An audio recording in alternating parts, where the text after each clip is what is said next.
Thank you so much. All right, y'all. Good to see everybody. Quick question. Anybody here tonight that wasn't here last night? Just wave at me. All right. Me and Joe got to visit just a minute. Okay, well, good. Everybody else was here, so we don't have to educate you a little bit. So talk to me a little bit. You did a really good job talking last night to me, and I think you did a pretty good job talking to each other. Did some of those conversations continue when you got home? Kind of nod, shake your head. No, we tried to forget about it. I don't know. Okay. All right. So talk to me a little bit, or really talk to each other a little bit. What kind of stood out as helpful last night? What do you remember? Raisins and dates. Everybody got their Walmart order.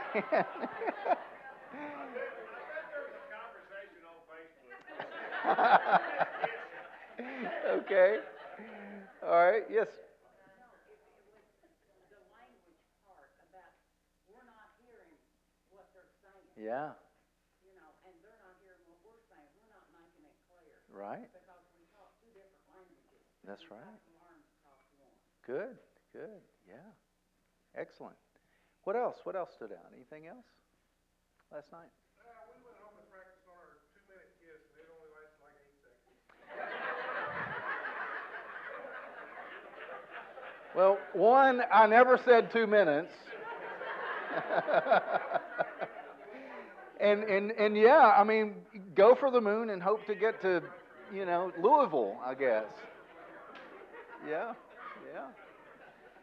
Okay. So what else? We got the oxytocin and the 20-second kiss, or 2-minute kiss, whichever that may be, right? What else? What else stood out? Anything else? I know.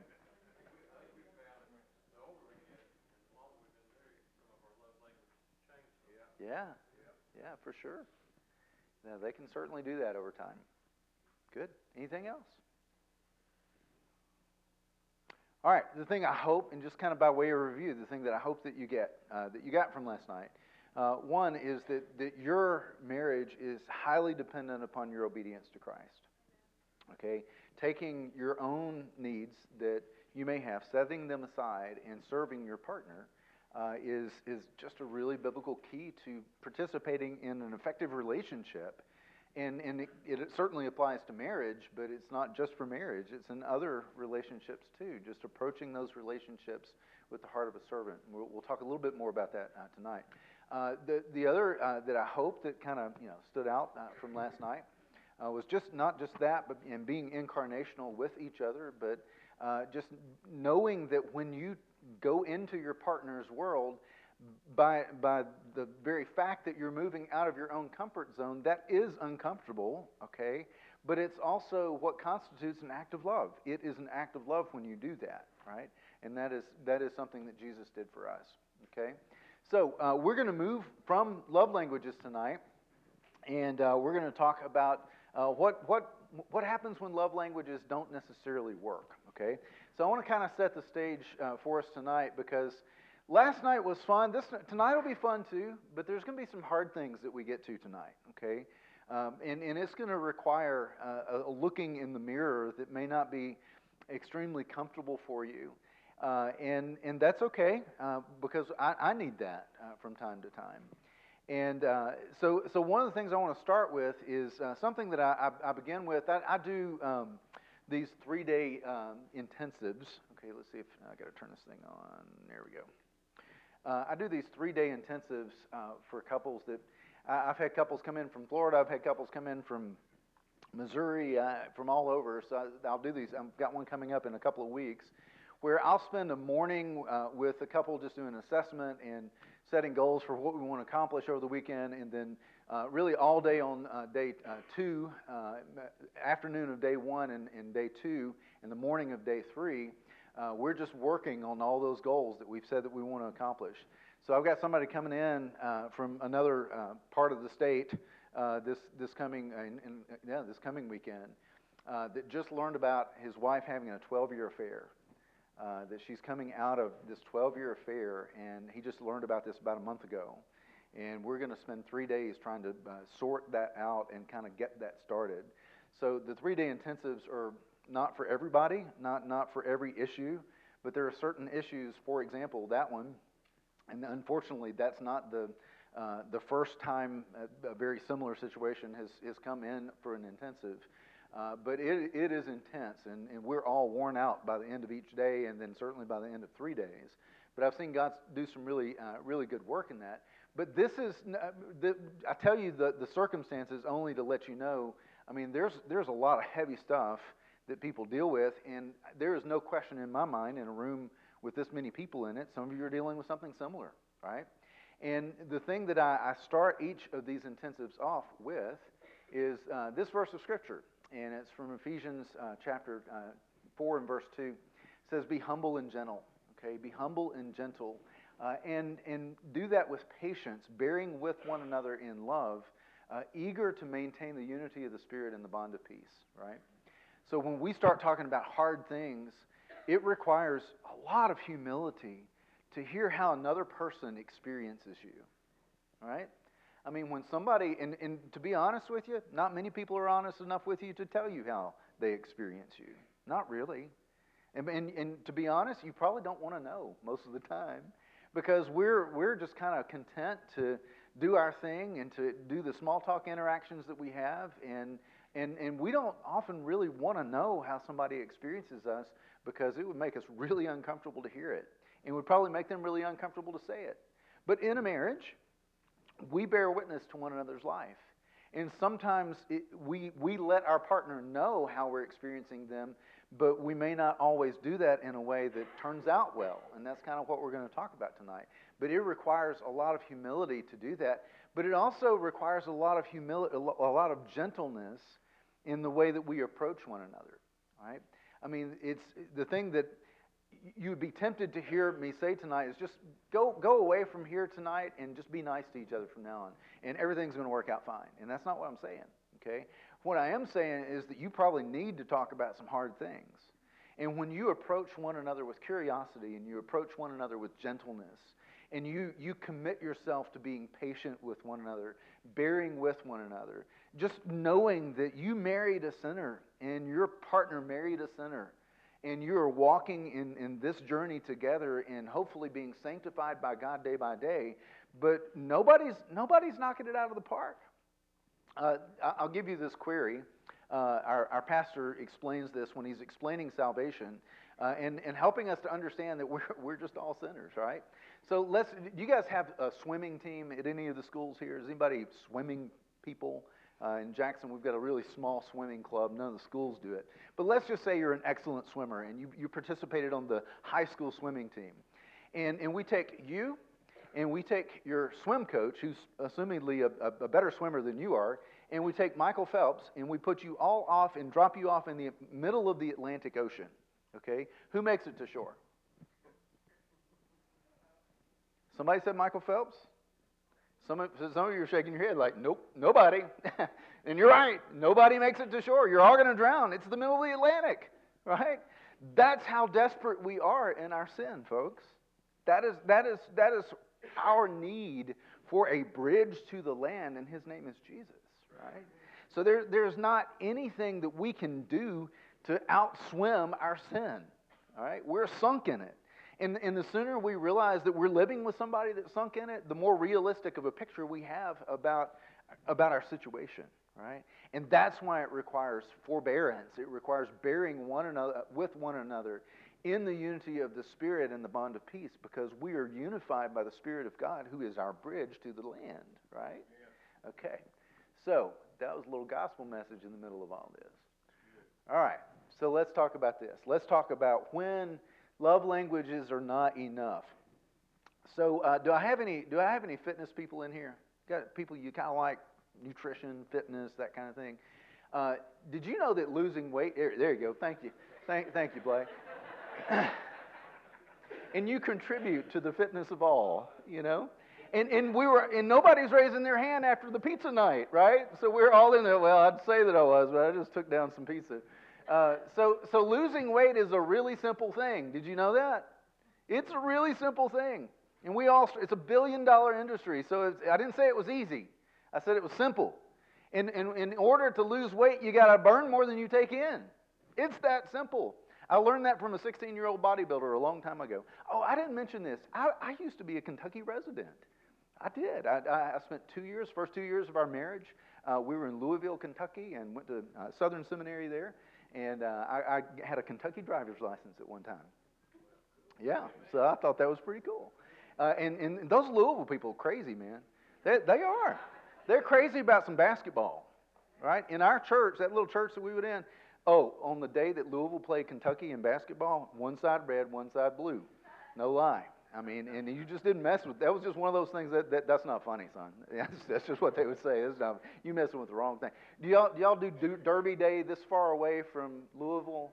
I mean, this is Derby week in Louisville. They're all going crazy about the Derby and all that kind of thing. Okay.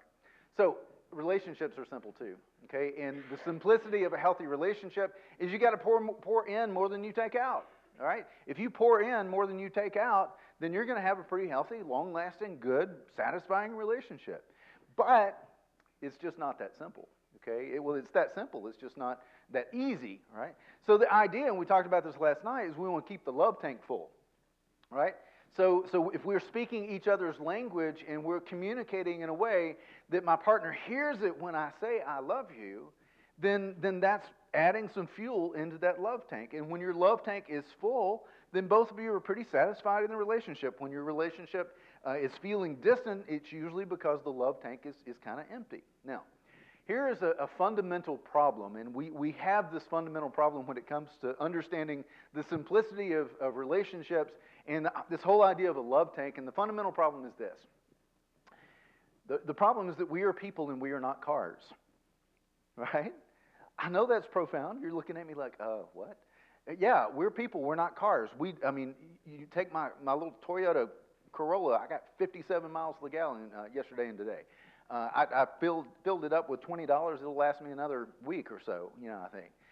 And it's just going to go. It's that simple, okay? Occasionally there's a problem. It needs some work, but it's Toyota. It doesn't have that many problems, okay?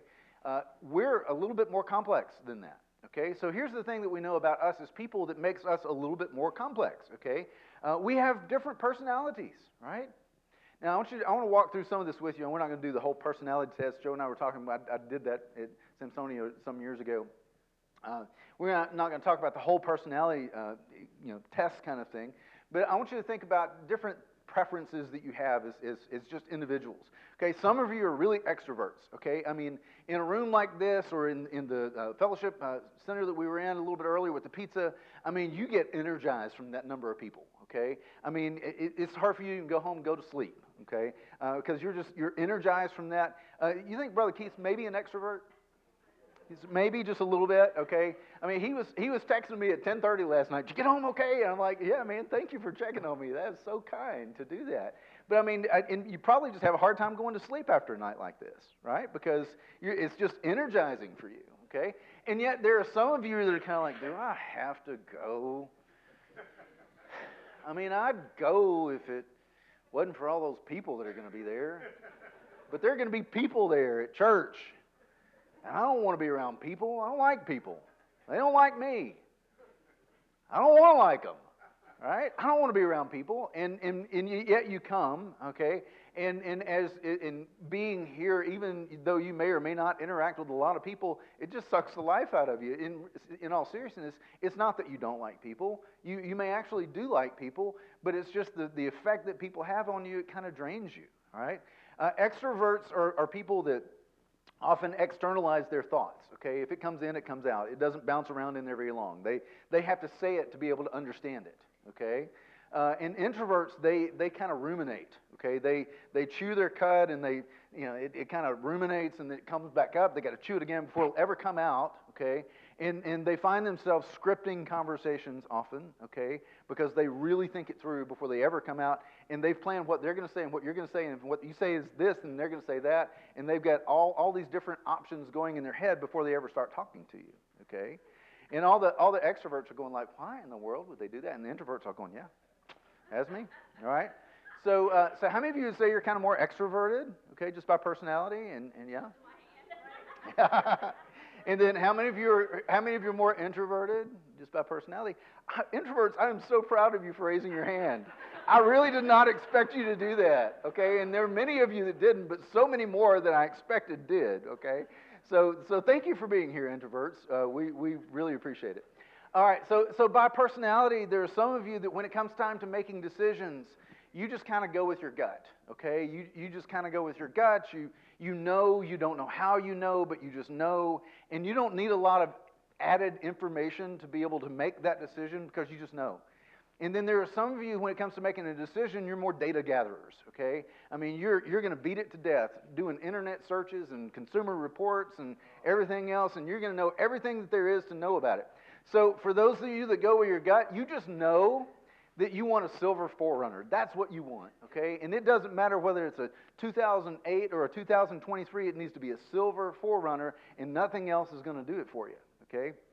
For those of you that are data gatherers, you do all this research and you kind of start thinking about, now, what is it that we're going to need it for? How much is it going to cost? How much will it cost to maintain? What are the ratings on it? What are the safety ratings on it?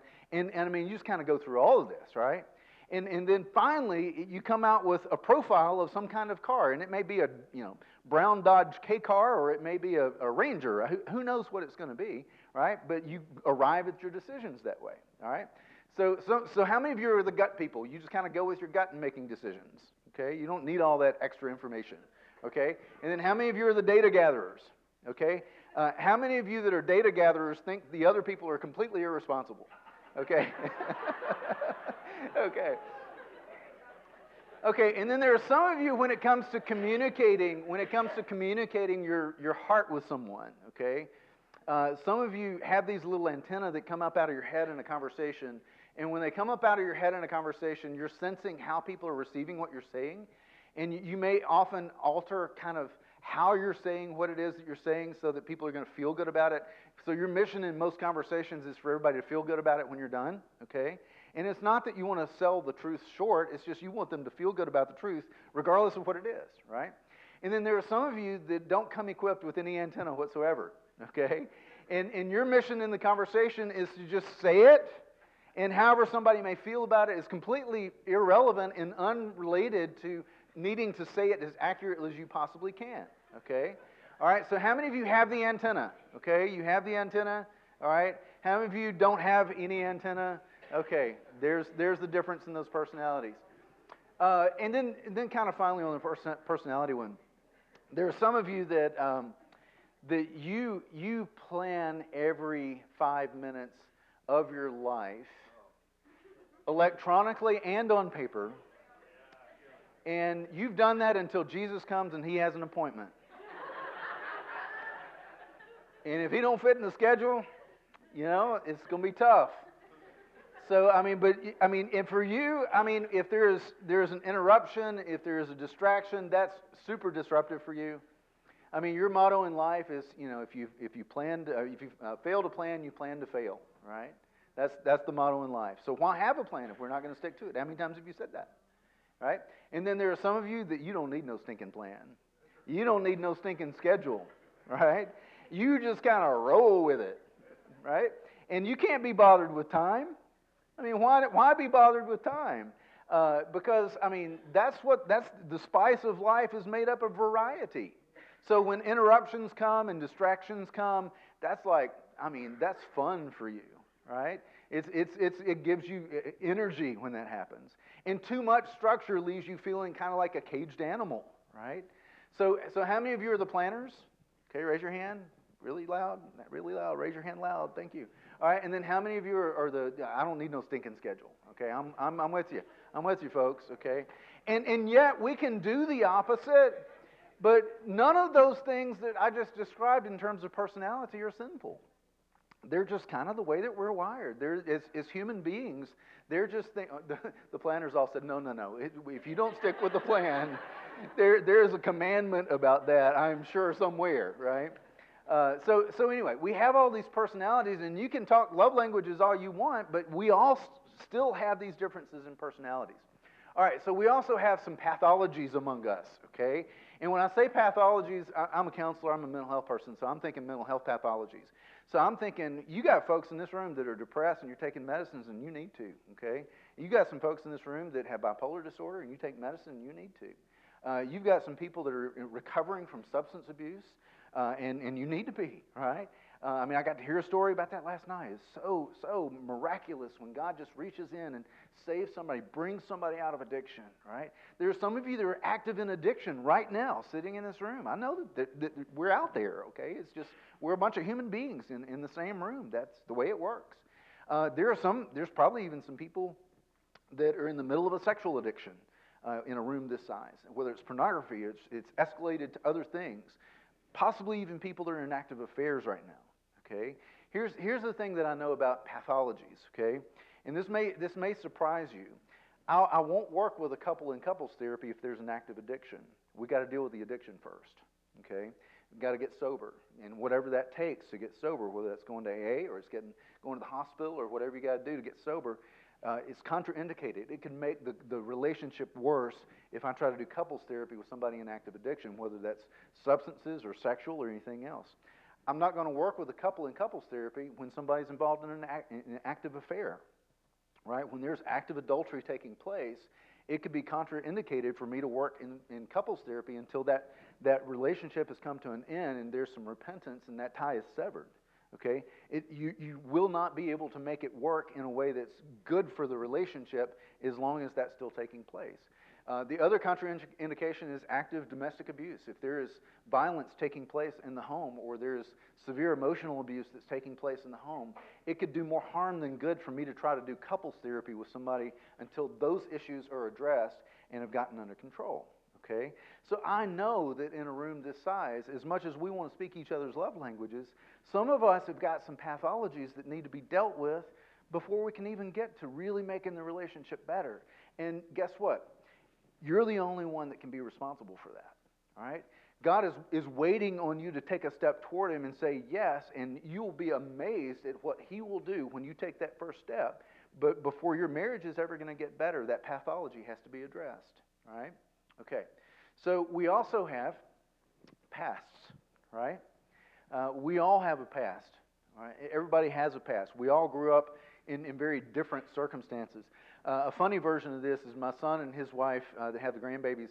When they first got married, he'd been married 2 or 3 months, and I kind of had some time by myself with him. And I said, so tell me 2 things that you've learned in being married that you didn't know before you got married. And he said, well, okay, yeah, the first 2 that come to mind is number 1, girls use a lot of toilet paper. That's what he said. Girls use a lot of toilet paper. Like, okay. I said, I didn't see that one coming. That wasn't really what I was looking for, but I'll take it. And he said the other is that she must have had a really good dishwasher growing up. I said, well, why do you say that? He said, because she just dumps her dishes in the dishwasher, and we always had to wash ours before we put them in the dishwasher, right? So, I mean, those are just some slight differences in the way that we grow up. And, of course, we think that the way that we grew up is normal, right? I can't tell you how many people that I have and meet maybe for the first or second time, and I'm doing a little history with them. And I say, so tell me a little bit about what growing up was like for you. And they always started off with this. They always said, I had a pretty good childhood. It was pretty good. And by the end, it was more like, I had a pretty good childhood, except my dad was incarcerated and my mom was a prostitute. And outside of that, they were running drugs in and out of her home. And but other than that, it was really good childhood. It's kind of like, other than that, Mrs. Ford, how was the show, right? At the Lincoln at the Ford Theater, Mrs. Lincoln. There we go. Lincoln and Ford, to get them all confused. All right. So we have pasts. Some of you, sitting here, there's trauma that is in your past and it is in your history that it presents big problems when you try to have a conversation that's serious with your partner, okay? You get triggered. There's stuff that was old that kind of comes to the surface, and it's hard for you to manage that and for it to come out, right? For some of you, it may not have been one of those big obvious ones like abuse and death and violence and all those kinds of things. But it was just something kind of little. At least for you, you think, well, if somebody else from the outside was looking in, they would say it's little, okay? And with trauma, we talk about big T's and little T's. Big T's are the big traumas like the ones that you would expect, and little T traumas are the ones that you might not expect, right? Regardless, those do impact us. They shape us in the way that we think and in the way that we relate, in our style of relating. I was talking to Blake last night. You guys, men, okay, you have some opportunities. The Courageous class, is that the name of it? Okay, so the Courageous class takes a lot of that and addresses that. So if you haven't done that, man, I was just getting excited hearing him describe what you guys get to do. It gets to some of that stuff. You know, how were you formed? How were you shaped, you know, as you were growing up? And what does that make you into the man that you are now? Where are the struggles? Where are the wins? All those kinds of things. And men, you can jump in there with a group of other guys who are going to be able to say, me too. You know, I've walked that too. And those are two words that I think with men we don't expect to hear, but when we hear it, we feel, up until that moment, we have felt super alone, and then all of a sudden we don't feel so alone, right? When I hear somebody else say, you know, I've struggled with that too. That's a tough one for me too. I've had a similar thing happen to me in my past, and all of a sudden we're not alone. So for our pasts, here's the thing that you can do. You can either kind of have that operating system that was formed in your past, and you can fly blindly to it, or you can try to understand it. And the places where things happened in your past put messages in your heart that are lies that you continue to believe. Instead of doing that, you can identify where those lies are and then begin to replace that with the Word of God and the truth that He has for you, and step into your identity in Christ. All right? So sometimes we can try to talk love languages all day long, but if we've got this voice in our head that constantly says, you're a screw up, you're a screw up, you're a screw up, then it's really hard for us to move on and receive something that our partner wants to say to us. Okay? All right, I could go another hour on that, but we're going to move on. We also have preferences, okay? And it's kind of similar to personalities. I mean, you know, some of you have these really high standards for yourself and everybody else, and that's just preferences that you have. Some of you have preferences of just building things and starting new things. You're not a good maintainer, but you just like building new things. Some of you, your preference is just to really hear everybody else's, you know, thoughts and opinions and get their perspective on things. There are some of you that just, you can't not confront injustice when you see it and when you hear it. It's just something that's a strong preference that's just ingrained in you, and you can't not do it. And that's all okay, right? But we're complicated people, right? We have personalities and pathologies and pasts, and we have preference, and those all bear some shaping in the way that we relate to one another. So what do we know, okay? And we're going to kind of jump into the meat of some of this tonight. So the thing that we know is there's been a lot of research that's been done. So we're going to do a little application here. So there's been a lot of research that's been done with couples. And one of the places where I've been trained has been the Gottman Institute. It's not a Christian organization. But the thing that I love about the Gottman Institute and the things that they have discovered in the research is this just really consistent with biblical principle. And that's the thing that I really like the most about it. And it doesn't tell us anything new about us as human beings, but it confirms some things that the Scripture's already been saying, right? So that's one of the things that I like about it. But the way that they do this research is they do some of the things that you would expect, like you know, surveys, and they do interviews. They have what they call a love lab, where couples go and stay in an apartment for a week with audio and video, and they're able to kind of, you know, learn some things from that. They have been researching couples for 40 years, y'all. I mean, thousands and thousands of couples, and across all, you know, cultures, across all languages, across all socioeconomic statuses, and the things that they keep finding is the stuff that replicates, and they learn the same things over and over and over again. They followed some couples for up to 20 years just to see if their findings kind of hold true in that. So we're going to talk a little bit about this. So there's some myths, and John Gottman, who is the guy from the Gottman Institute, started off by wanting to know, what is it that brings relationships to an end? What is it that really kills relationships? And the thing that he found is a lot of the things that you would think kill relationships really don't, okay? So personality differences and pathology really is not what kills relationships. I've known plenty of relationships that have survived addictions, plenty that have survived affairs. I know plenty of relationships that have survived depression and anxiety and all those kinds of things. And sometimes you hear people say this, and this is a word that I never use as a counselor, believe it or not. I never use the word incompatible, or compatible for that matter, because I operate off the assumption that none of us are compatible, okay? I mean, we're really not. I mean, we're different. I mean, we're a lot more alike than we are different in a lot of ways, but by personalities, when you're different in your personality, so what? We're all different. That's not all that big of a thing, all right? So it certainly doesn't end relationships. So incompatibility doesn't end relationships. Conflict doesn't end relationships. Now, I'm going to kind of separate the difference between conflict and fighting, okay? We're going to talk about what does end relationships, and it's how we do conflict. We're going to talk about that in a few minutes. But conflict in and of itself is normal, okay? If you're having conflict, that means you're a human being living with another human being. You're going to have conflict, so it doesn't end relationships. Another thing that doesn't end relationships is affairs, right? A lot of times people think, well, because this happened, and then you get into Matthew 19 and you start, talking about what is a grounds for a divorce. It's not a mandate for a divorce, right? When you have someone that's been in an affair and that person is repentant, and even though it's been super destructive in every way that you can possibly imagine, it doesn't necessarily have to end the relationship, all right? In fact, there are many people that have endured affairs, and their marriage relationship wound up getting better than it had ever been before. Okay, it's certainly not something they would recommend to somebody, but when that does happen, God can take that and do miraculous things with it. Right?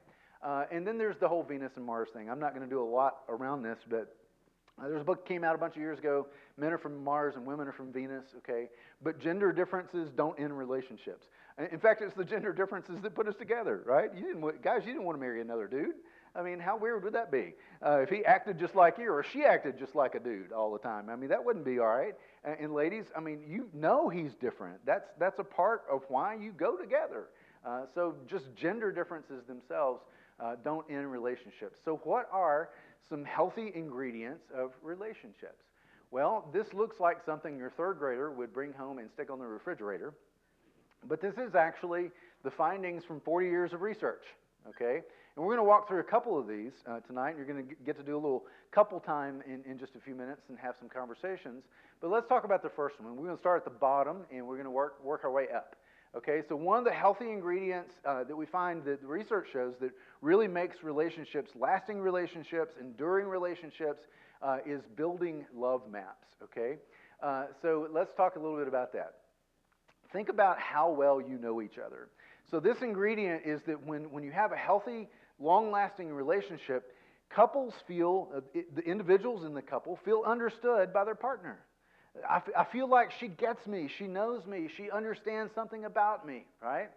And I go to 1 Peter 3 here, and this could apply to either, but I want you to take a look at this. Likewise, husbands, okay, live with your wives in an understanding way, showing honor to the woman as the weaker vessel, since they are heirs with you of the grace of life, so that your prayers may not be hindered. Now, in case there's anybody kind of getting stuck in the middle there, because it's talking about the woman being the weaker vessel, it's talking about a physical difference that's there, but there's something that's said that's very radical, because some of you may think, well, boy, that's misogynistic, to say something like that. But then there's something really radical in there. Peter says, since they are heirs with you of the grace of life. In Jewish culture, who could be heirs?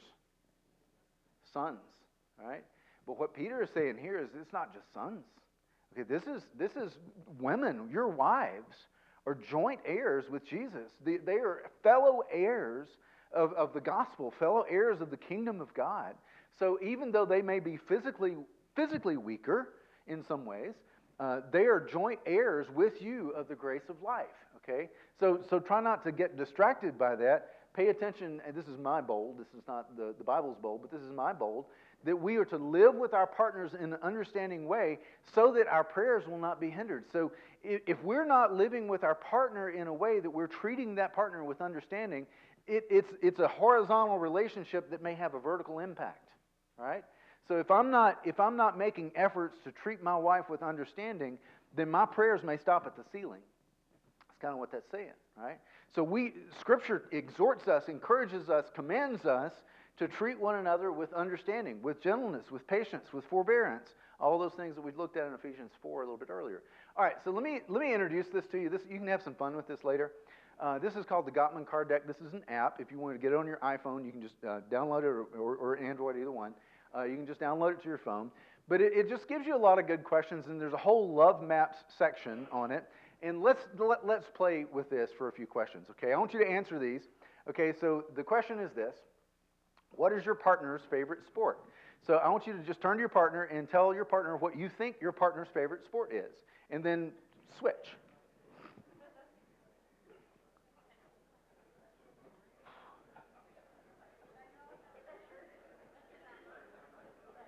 All right. Got it? Okay, so if how many of you nailed it? You got it? All right, completely nailed it. Okay, how many of you were surprised? Anybody surprised? Nobody said cricket, right? Okay. All right, so nobody was surprised by that one. Okay, let's look at the next one. Who is your partner's best friend in childhood?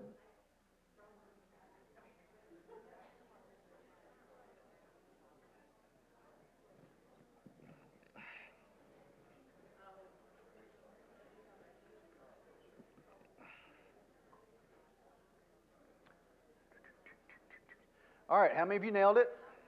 Nailed it? Okay, how many of you were surprised? Any surprises? Man, y'all know each other really well. How many of you just didn't know who your best friend in childhood was? Okay. How many of you didn't have any friends in childhood? Okay. Okay. How about this one? If you didn't have any friends, who was your enemy in childhood? Okay. Who was one of your partner's arch rivals? And this is really talking about childhood. So, who was one of your partner's arch rivals?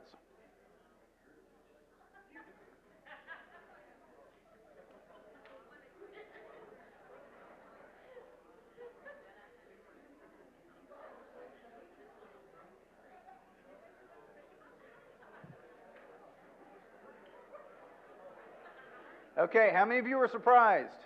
Anybody surprised on that one? How many of you nailed it? Okay, how many of you just got along with everybody? You didn't have any arch rivals. Okay, all right, good for you. All right, so this will be fun. Okay, what would be an ideal job for your partner? What would you say would be your partner's ideal dream job?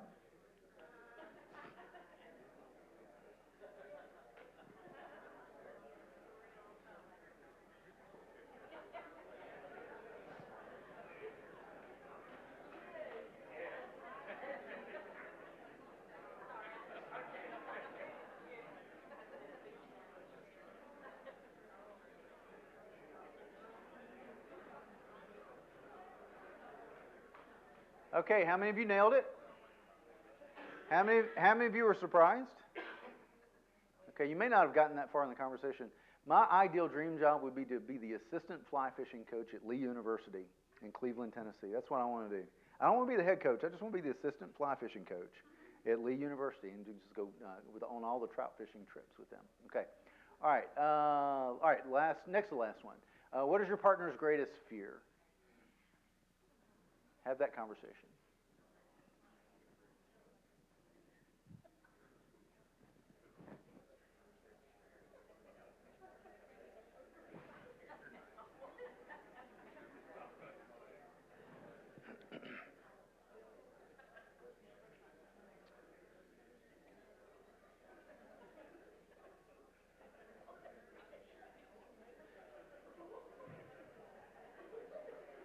All right. So if you're willing to share, what was one of the more unusual fears? What? Snakes, spiders, frogs. Okay. What? Heights. Okay. You know what? I worked with somebody that was married to a Air Force fighter pilot that was deathly afraid of heights. He was. The fighter pilot was deathly afraid of heights. He was fine 40,000 feet up and flying, but he felt like his feet were on the ground, right?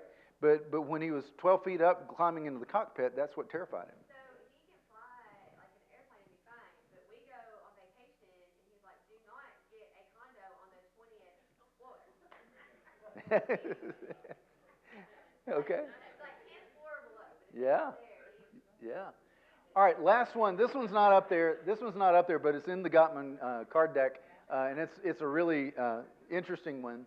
And then I want to make a point about it. But do this one. What is your partner's favorite tree? Tree. Yeah. What is your partner's favorite tree?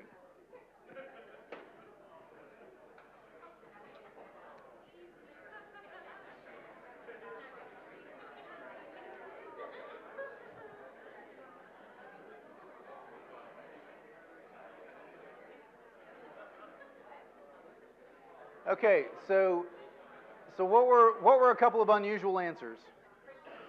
Christmas tree, I love it. That's great. What? Bob, what's the favorite tree? What? A sunken tree. Okay, yeah. There you go. Good, good. Yeah, so we get pressure there to kind of think about species. Well, is it a dogwood or is it, a white oak? I mean, we try to get pressure there. But you think Christmas tree, and you think a tree that's sunken and it's under the water. I mean, that's a good way of thinking. All right, so with all of these, okay, with the love maps questions, I mean, this is a $6 purchase, y'all. This is great for drive time. It's great sometimes for dinner. Some of these you can ask your kids, some of them not. Yeah. So, let me give you the disclaimer. I don't know if you can see this or not, but there's one that says sex questions that's there, okay? They used to have sex questions for men and sex questions for women, but they were all the same questions, so they just put them together. And then there's another one. That's not the steamy one, okay? The steamy one is called salsa, and it's not on there, but there's mild salsa, medium salsa, and hot salsa. I did not write those. That's the disclaimer. But the mild salsa questions are kind of romantic and sex suggestions. So the mild salsa one is something like get all dressed up and go out on a date for no reason at all, and make sure that you don't have your devices and just talk to each other. That's mild salsa. Medium salsa is have conversation during lovemaking that describes what your preferences are. Okay. Hot salsa is like get some butcher paper and watercolors and make love on the butcher paper and then hang your sexy art somewhere in your house. Okay. I told you candid. But yeah. So if you come across a house that's got these boxes of raisins and dates that are outside, and they have a new painting, okay, just don't ask. Just don't ask. Okay. Kind of back to the card deck. In all seriousness, I've completely lost control. Sorry.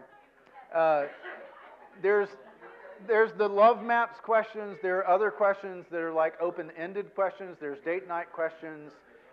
There's a lot. I had to give you the salsa disclaimer because you're going to find it anyway, right? There's so many others that are really good for just good conversation and drive time. But I'll tell you the salsa ones so that you don't turn it over to your kids and say, hey, ask mom and dad some questions, all right? What is this card deck thing? Okay. All right, so let's move on from love maps. The next one moving up is sharing fondness and admiration. And we're about to get a little steamier here in just a second. But sharing fondness and admiration. Y'all, this is just a couple's way of being able to enjoy each other, right? Doing fun things together. And yeah, I mean, date night's fun, and we should do that, okay? But it's not just going out and eating and then going to Walmart like a lot of us tend to do with small kids, right? But it's doing some things that you're reminded of what made life good and fun a long time ago when you were first together. One of the questions that I ask couples in kind of getting a history from them is they tell me kind of the presenting problems. Then I say, well, let's take a little trip down memory lane. Tell me about when you first met and where did you meet, and tell me what you thought of each other. So they kind of walk through that, and sometimes there's some really kind of really sweet stories. They were introduced by a friend, or they met when they were in middle school. And one of my favorites is the guy that just said, well, I was drinking. And he just kind of started, and then he told about their getting together story, and some other ones that were even stranger than that. But I like hearing those. But then the question that I usually ask toward the end of the history is, I say this, I said, if you were going to make a kind of a 30-second highlight reel of all of the best times that you've had in your life, what would be on the highlight reel? Okay, so that'd be a good question for you tonight on the drive home. If you're going to make a highlight reel of all the good times that you've had, what would make the highlight reel? And I ask that question because I want some of the information. I mean, that's all fine and well. But more importantly, I want to see if they can switch gears from all the problems that they're telling me about to being able to tell me about all those delightful times. And probably 80% of the time, they completely switch gears. And as they switch gears, they start, I mean, I can just see them connecting with the memories. Oh, man, there's that time that we went to the beach and the hurricane came, and, you know, we had to choose between, you know, driving 10 hours back home with 2 preschoolers or riding out the hurricane. We rode out the hurricane, man. True story, that happened to me. Yeah. So, I mean, just to see them shift into that gear and then start nodding with each other and smiling and laughing and telling those stories, I mean, there's something to that, y'all, okay? In fact, when God is in some serious moments with Israel, one of the things he often says is build a monument here, okay? When you've had this accomplishment, when you've had this good thing that's happened in this nation, build a monument here. And as you walk along the way, explain these monuments to your children. Tell them about some of the good things that God has done.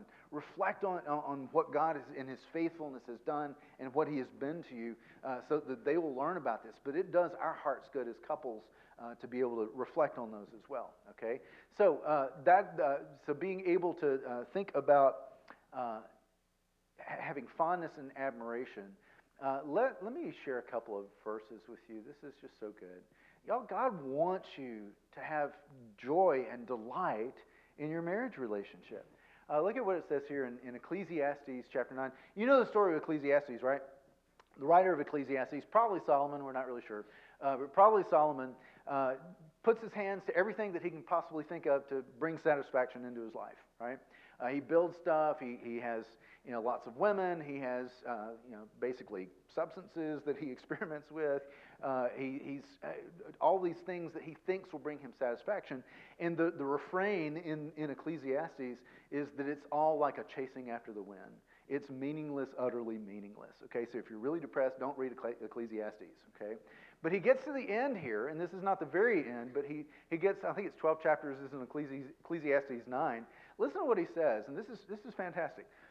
Live joyfully with the wife whom you love all the days of your fleeting life, which he has given you under the sun, all the days of vanity and futility. For this is your reward in life, and in your work in which you have labored under the sun. So when you ask the question, why do I do this every day? Why do I go to work? Why do I go and get a paycheck? Why do I bring it home? What the writer of Ecclesiastes says is it's because you are to experience the reward of a compelling relationship that you have with your wife, right? I mean, that is some good stuff. I mean, your marriage relationship is designed to be an oasis and a refuge from any and every other parts of life.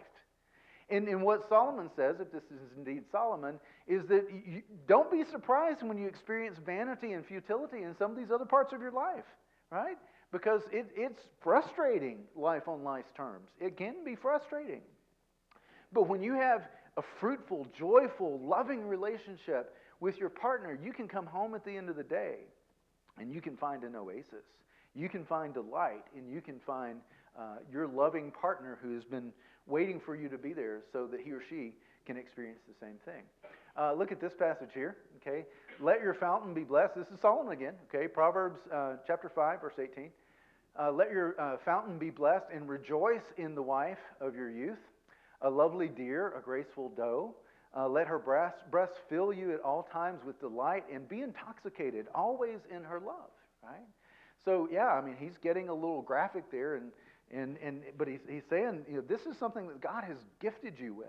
God has gifted you with physical intimacy. God has gifted you with the ability to experience delight in your marriage relationship, and it should be enjoyed. This is what he's saying. Now, there are some of you guys who are kind of like, hey, we need to have a little more Bible study, okay?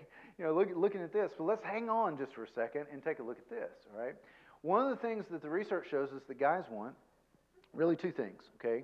Less fighting and more sex. Okay, this is what when guys are polled in this question, with this question, what if there's just a couple of things in the marriage relationship that you'd really want more of, what do you want? Well, I want more physical intimacy and I want less fighting, okay? And what do women want? Well, what she says is that I want more connection, okay, and to be prioritized. Those are the answers that women gave in just the real basic question like that, all right? So the thing that before we get to enjoying each other in the physical intimacy part, okay, we can't dismiss 1 Peter 3:7 that we saw a little bit earlier, okay, that we're to treat our wives with understanding. Or Ephesians 5, which, by the way, you see a passage like we just saw from Proverbs, and sometimes even the Ephesians 5 passage on marriage is something that we can take and use out of context to kind of browbeat our partner in a manipulative kind of way, right? And one of the things I would encourage you to do, I don't know if you ever thought of this, Brother Keith, read Ephesians backwards sometimes, okay?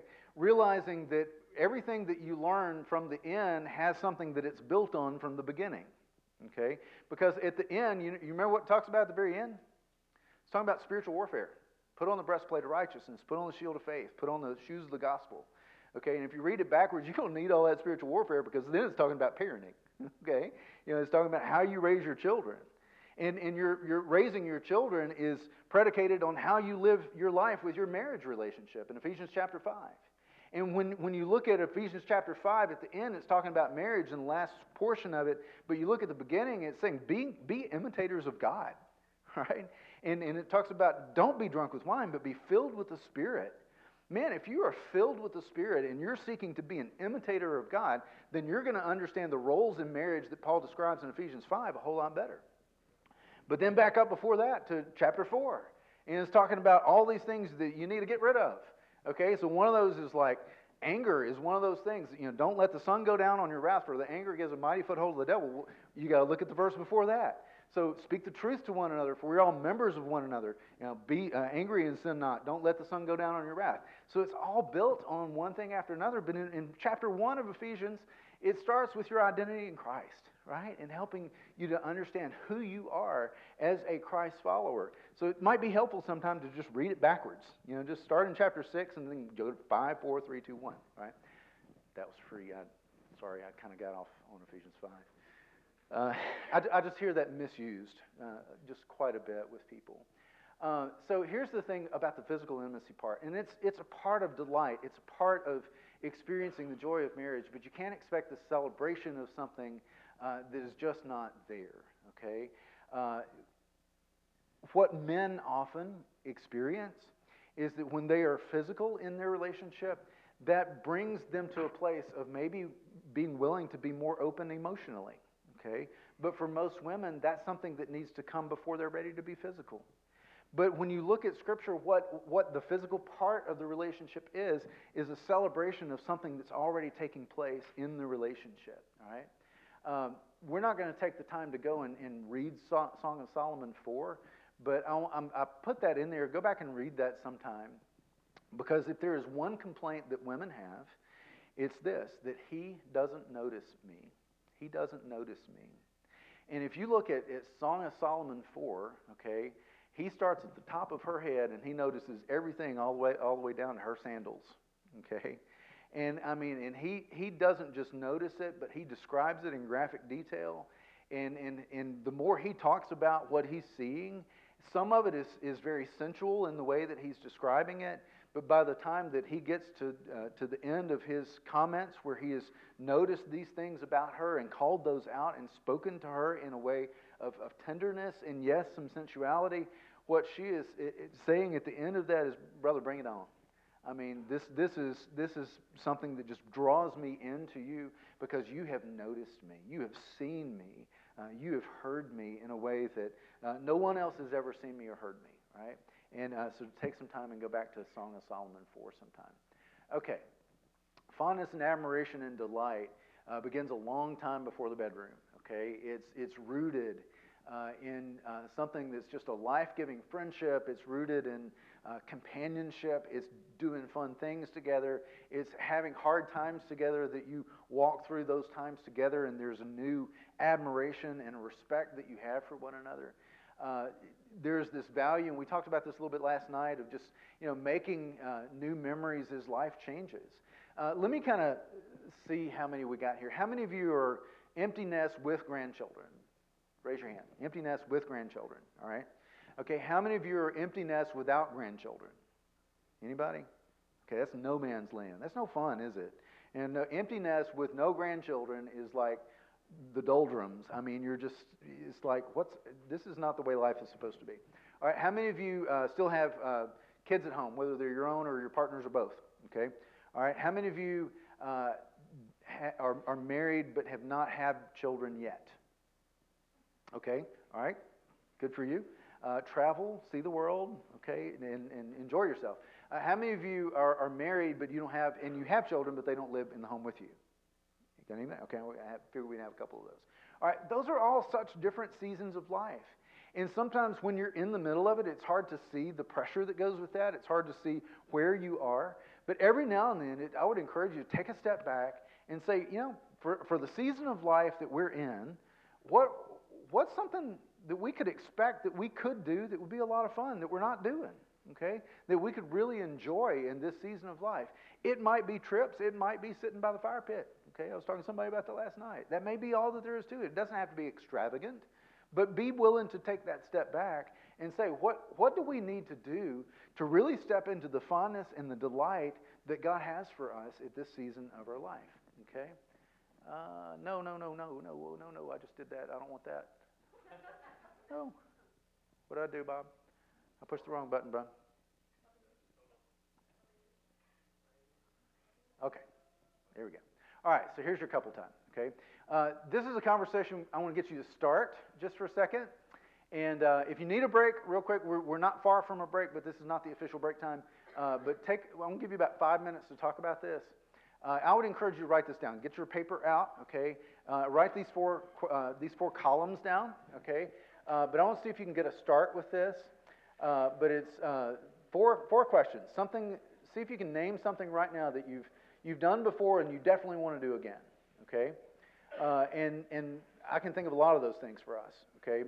Some more so than for my wife than me, and some more so for me than my wife. But fly fishing, for example. My wife loves to fly fish. She is a better fisherwoman than I am a fisherman. She will outcatch me in fish. And we love doing float trips, whether it's over in central Arkansas or it's East Tennessee, and we've been out west a few times as well. But we love doing that. We want to do that again, okay? So that's something we've done before, we do again. Something you've done before, you'd be willing to try again, okay? My wife would go and float the Ocoee River every weekend if you would let her. And I've done it a few times. I could go the rest of my life and be fine and not do it, okay? But she loves going and doing that, and I would be willing to do that again for her, all right? I mentioned the cruise, okay? Horrible time the first time we went on the cruise. 15 years later, we went again, had a great time, okay? So it's kind of in that category. And then bucket list is the third column, things that you've never done before but you would love to try, okay? How many of you have never gone skydiving but you want to go skydiving? All right, we got a few in here, all right? Yeah, so good luck with that. That's not on my bucket list. If somebody really wanted me to do it with them, I probably would, especially if it was my wife. But it's not something I'm just really wanting to do. How many of you absolutely would never do skydiving? Okay, absolutely. Lo, I will be with you always, said Jesus. Not high, all right? Ain't that right? Lo, I will be with you always, not high.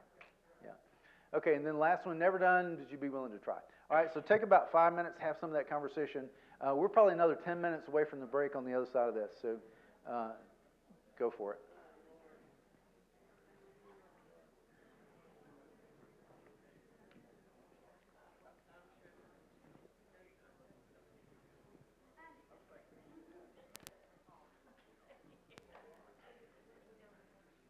See if you can write at least one thing down in each column.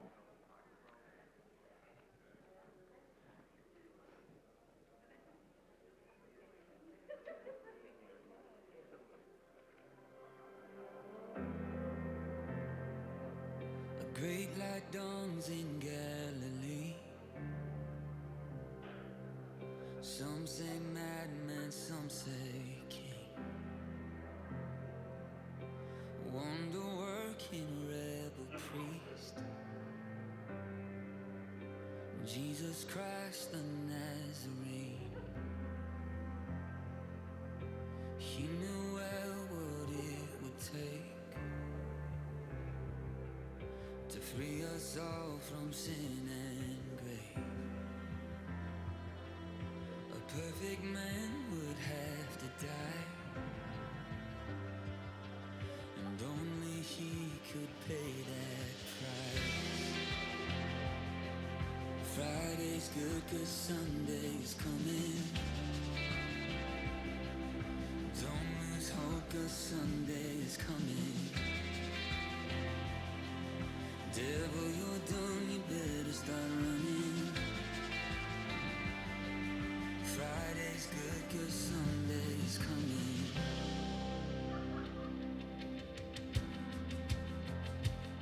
So we let those soldiers take him in, as his friend betrayed him with a kiss. And there before the mocking crowd, like a lamb to the slaughter, didn't make a sound. Then he carried that cross to Calvary, and he shed his blood to set us free. As the nails waiting in the sky grew dark, the redemption of the world was on his heart. Friday's good 'cause Sunday's coming. Don't lose hope 'cause Sunday's coming. Devil, you're done, you better start running. Friday's good 'cause Sunday's coming.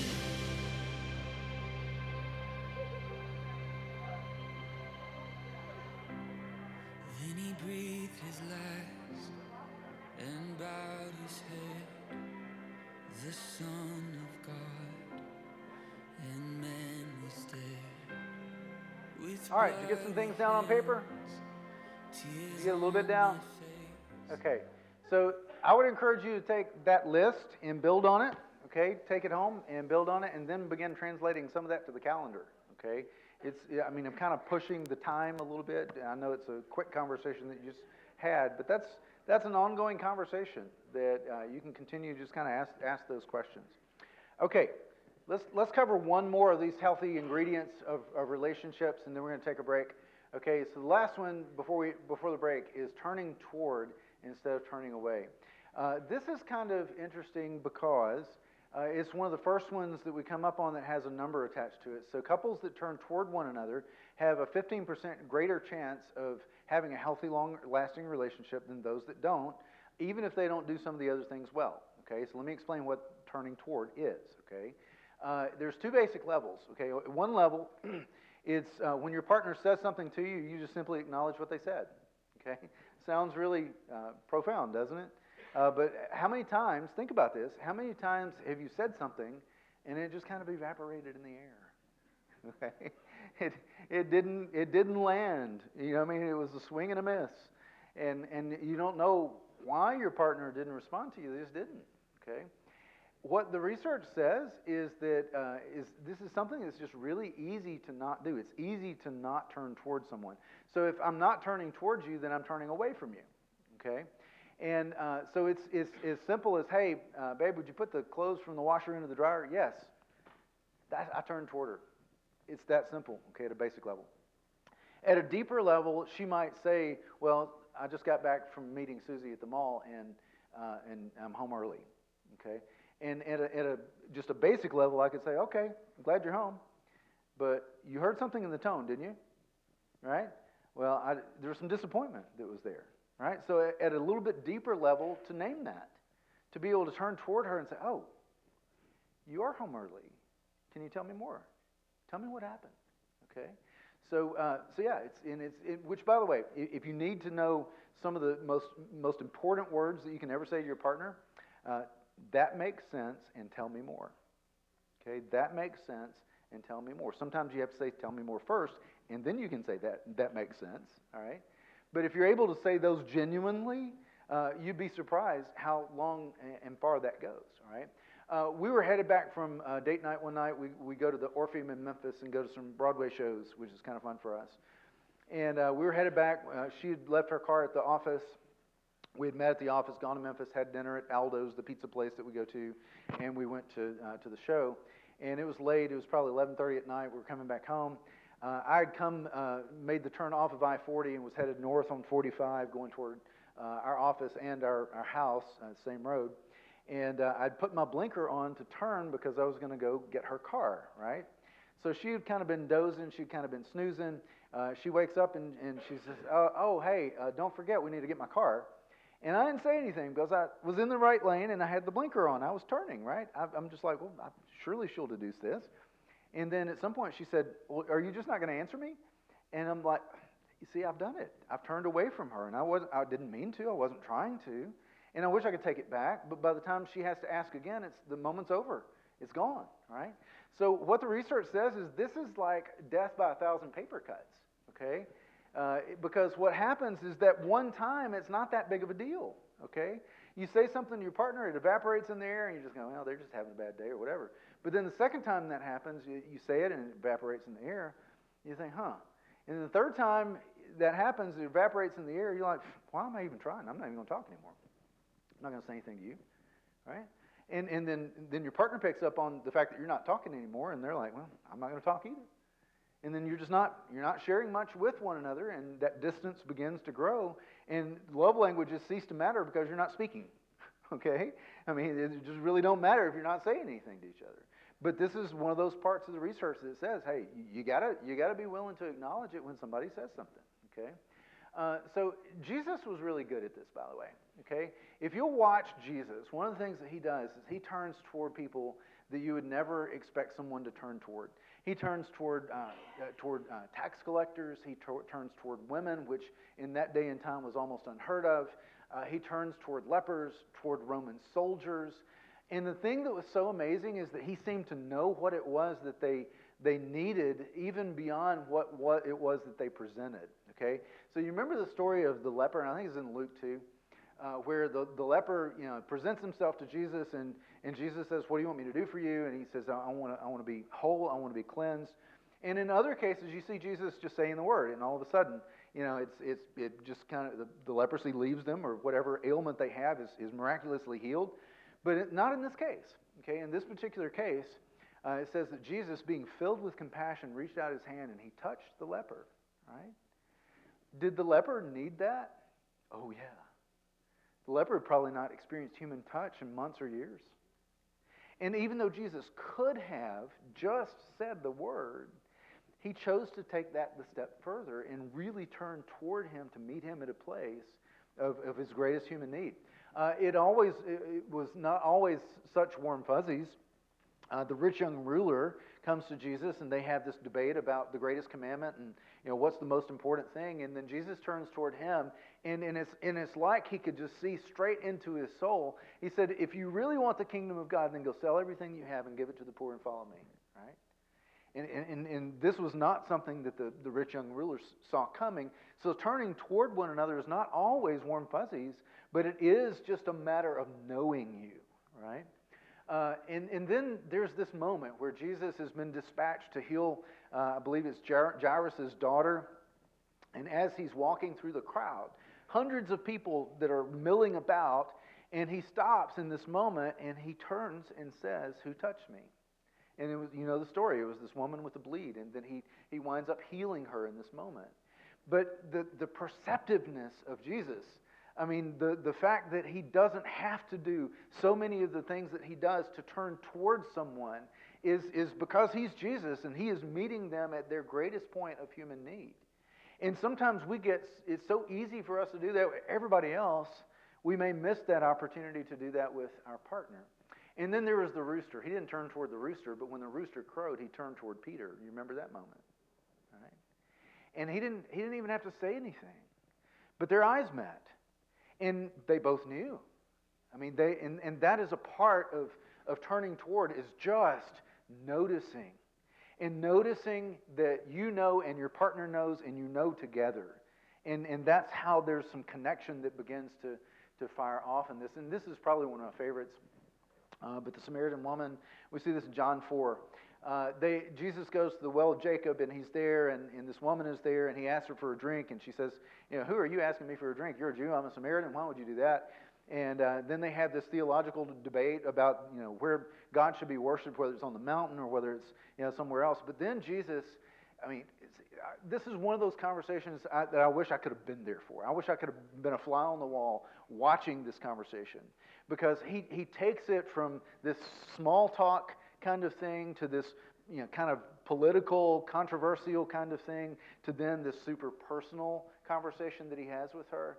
And he says something about, go get your husband. She says, well, I don't have a husband. And he says, well, yeah, as a matter of fact, I know that. You've had 5, and the one you're married to now is not your husband.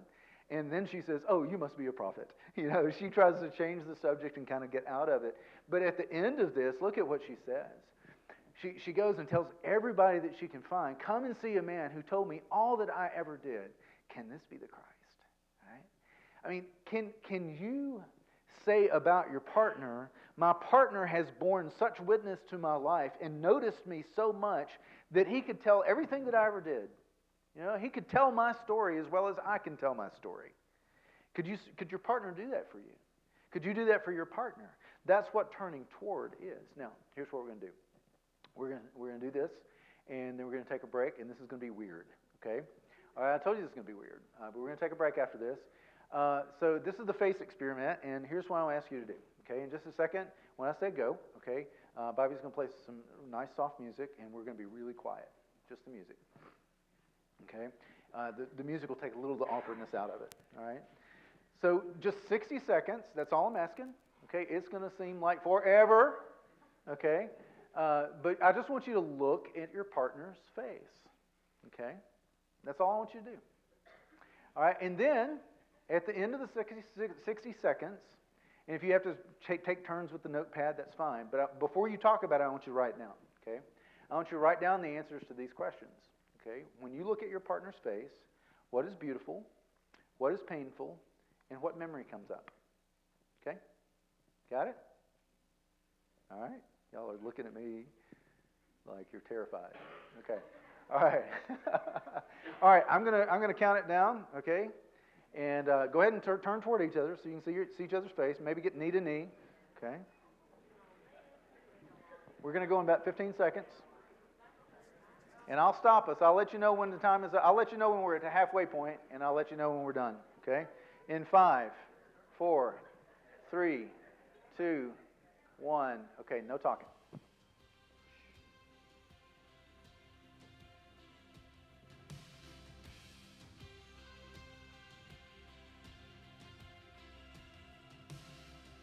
Remember those walls that we called sin and shame? They were like prisons that we couldn't escape. But he came and he died and he rose. Those walls are Halfway there.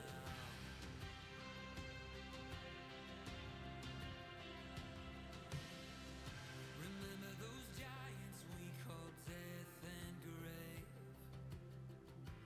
They were like mountains that stood in our way. But he came and he died and he rose.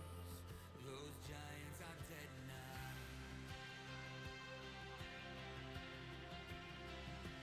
This is our God. Okay, and stop. All right. So take a minute and just write down the answers. Don't talk yet. Okay? Write down the answers to the questions. And then after you've both written down the answers, you can talk about them. But wait until you write the answers down and don't show your answers to your partner.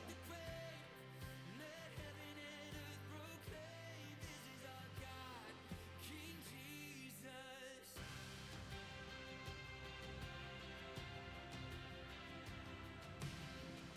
Remember that fear that took our breath away. Faith so weak that we could barely pray. But he heard every word, every whisper.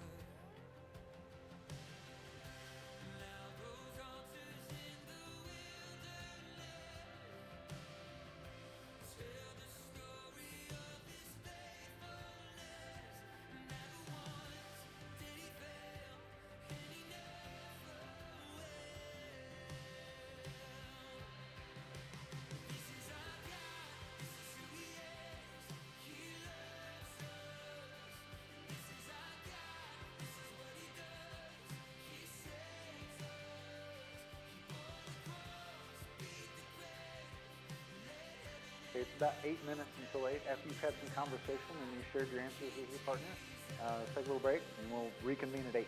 Okay, straight up 8.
As I walk through the fire, let it purify me.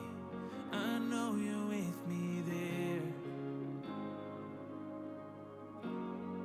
Though fear and doubt may find me, God, you hold the victory. And I know you're with me there. I walk proudly through the valley of the shadow of death, and I will fear no evil, 'cause this is what you said. Even in the silence, Jesus, you're working, and I believe it still. I believe it still. So let your promise be fulfilled.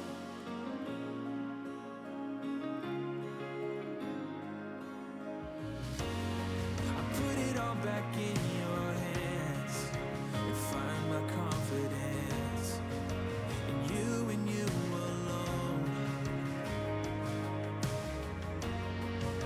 So who am I to fear when you are for me? I will trust in you alone. I walk proudly through the valley of the shadow of fear no evil, 'cause this is what you said. Even in the silence, Jesus, you're working, and I believe it still. I believe it still. So let your promise be fulfilled. Even in the darkness, you said you're here, and I believe it still. I believe it still. So let your promise be fulfilled.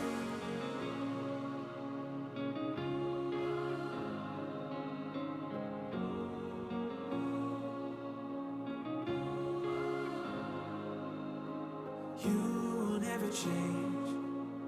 Your promise stays the same. I know my help is on the way. I believe it, I believe it. You will never change.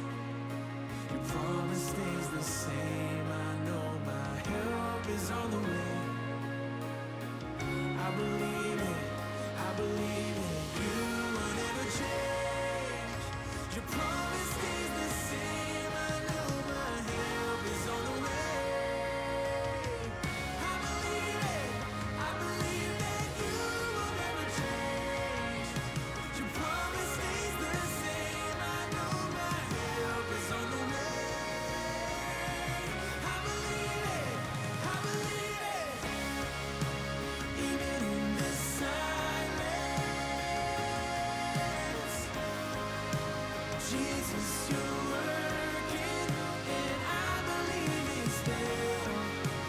I believe it's still. So let your promise be fulfilled. Even in the darkness, you said you're here, and I believe it's still. I believe it's still. So let your promise be fulfilled. Even in the silence, Jesus, you're working, and I believe it still. I believe it still. So let your promise be fulfilled.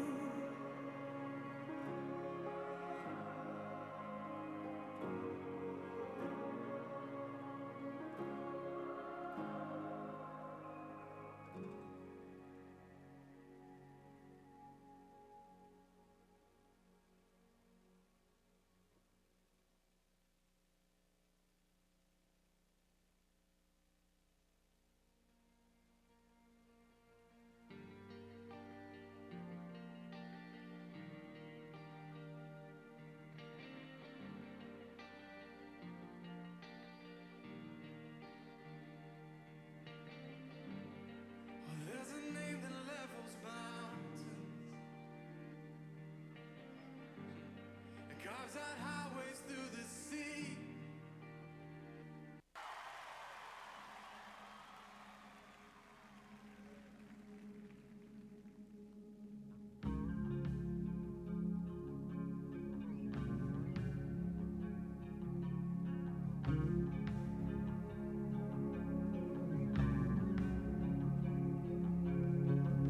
I'm calling on the God of Jacob, whose love endures through generations. I know that you will keep your covenant. I'm calling on the God of Moses, the one who opened up the ocean. I need you now to do the same thing for me, for me, for me. Oh God, my God, I need you. Oh God, my God, I need you now. How I need you now. Oh rock of ages, I'm standing on your faithfulness, on your faithfulness.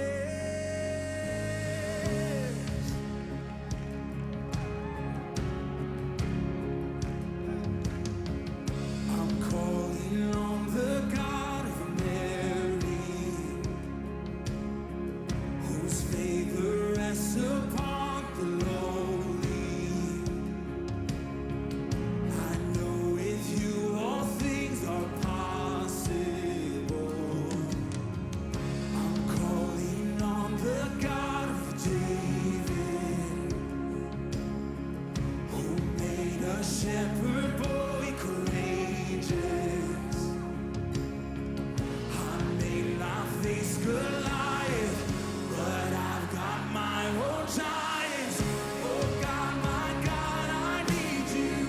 Oh God, my God, I need you now. How I need you now. Yes. Oh rock of ages, I'm standing on your faithfulness, on your faithfulness. Oh God, my God, I need you. Oh God, my God, I need you now. How I need you now. Yeah.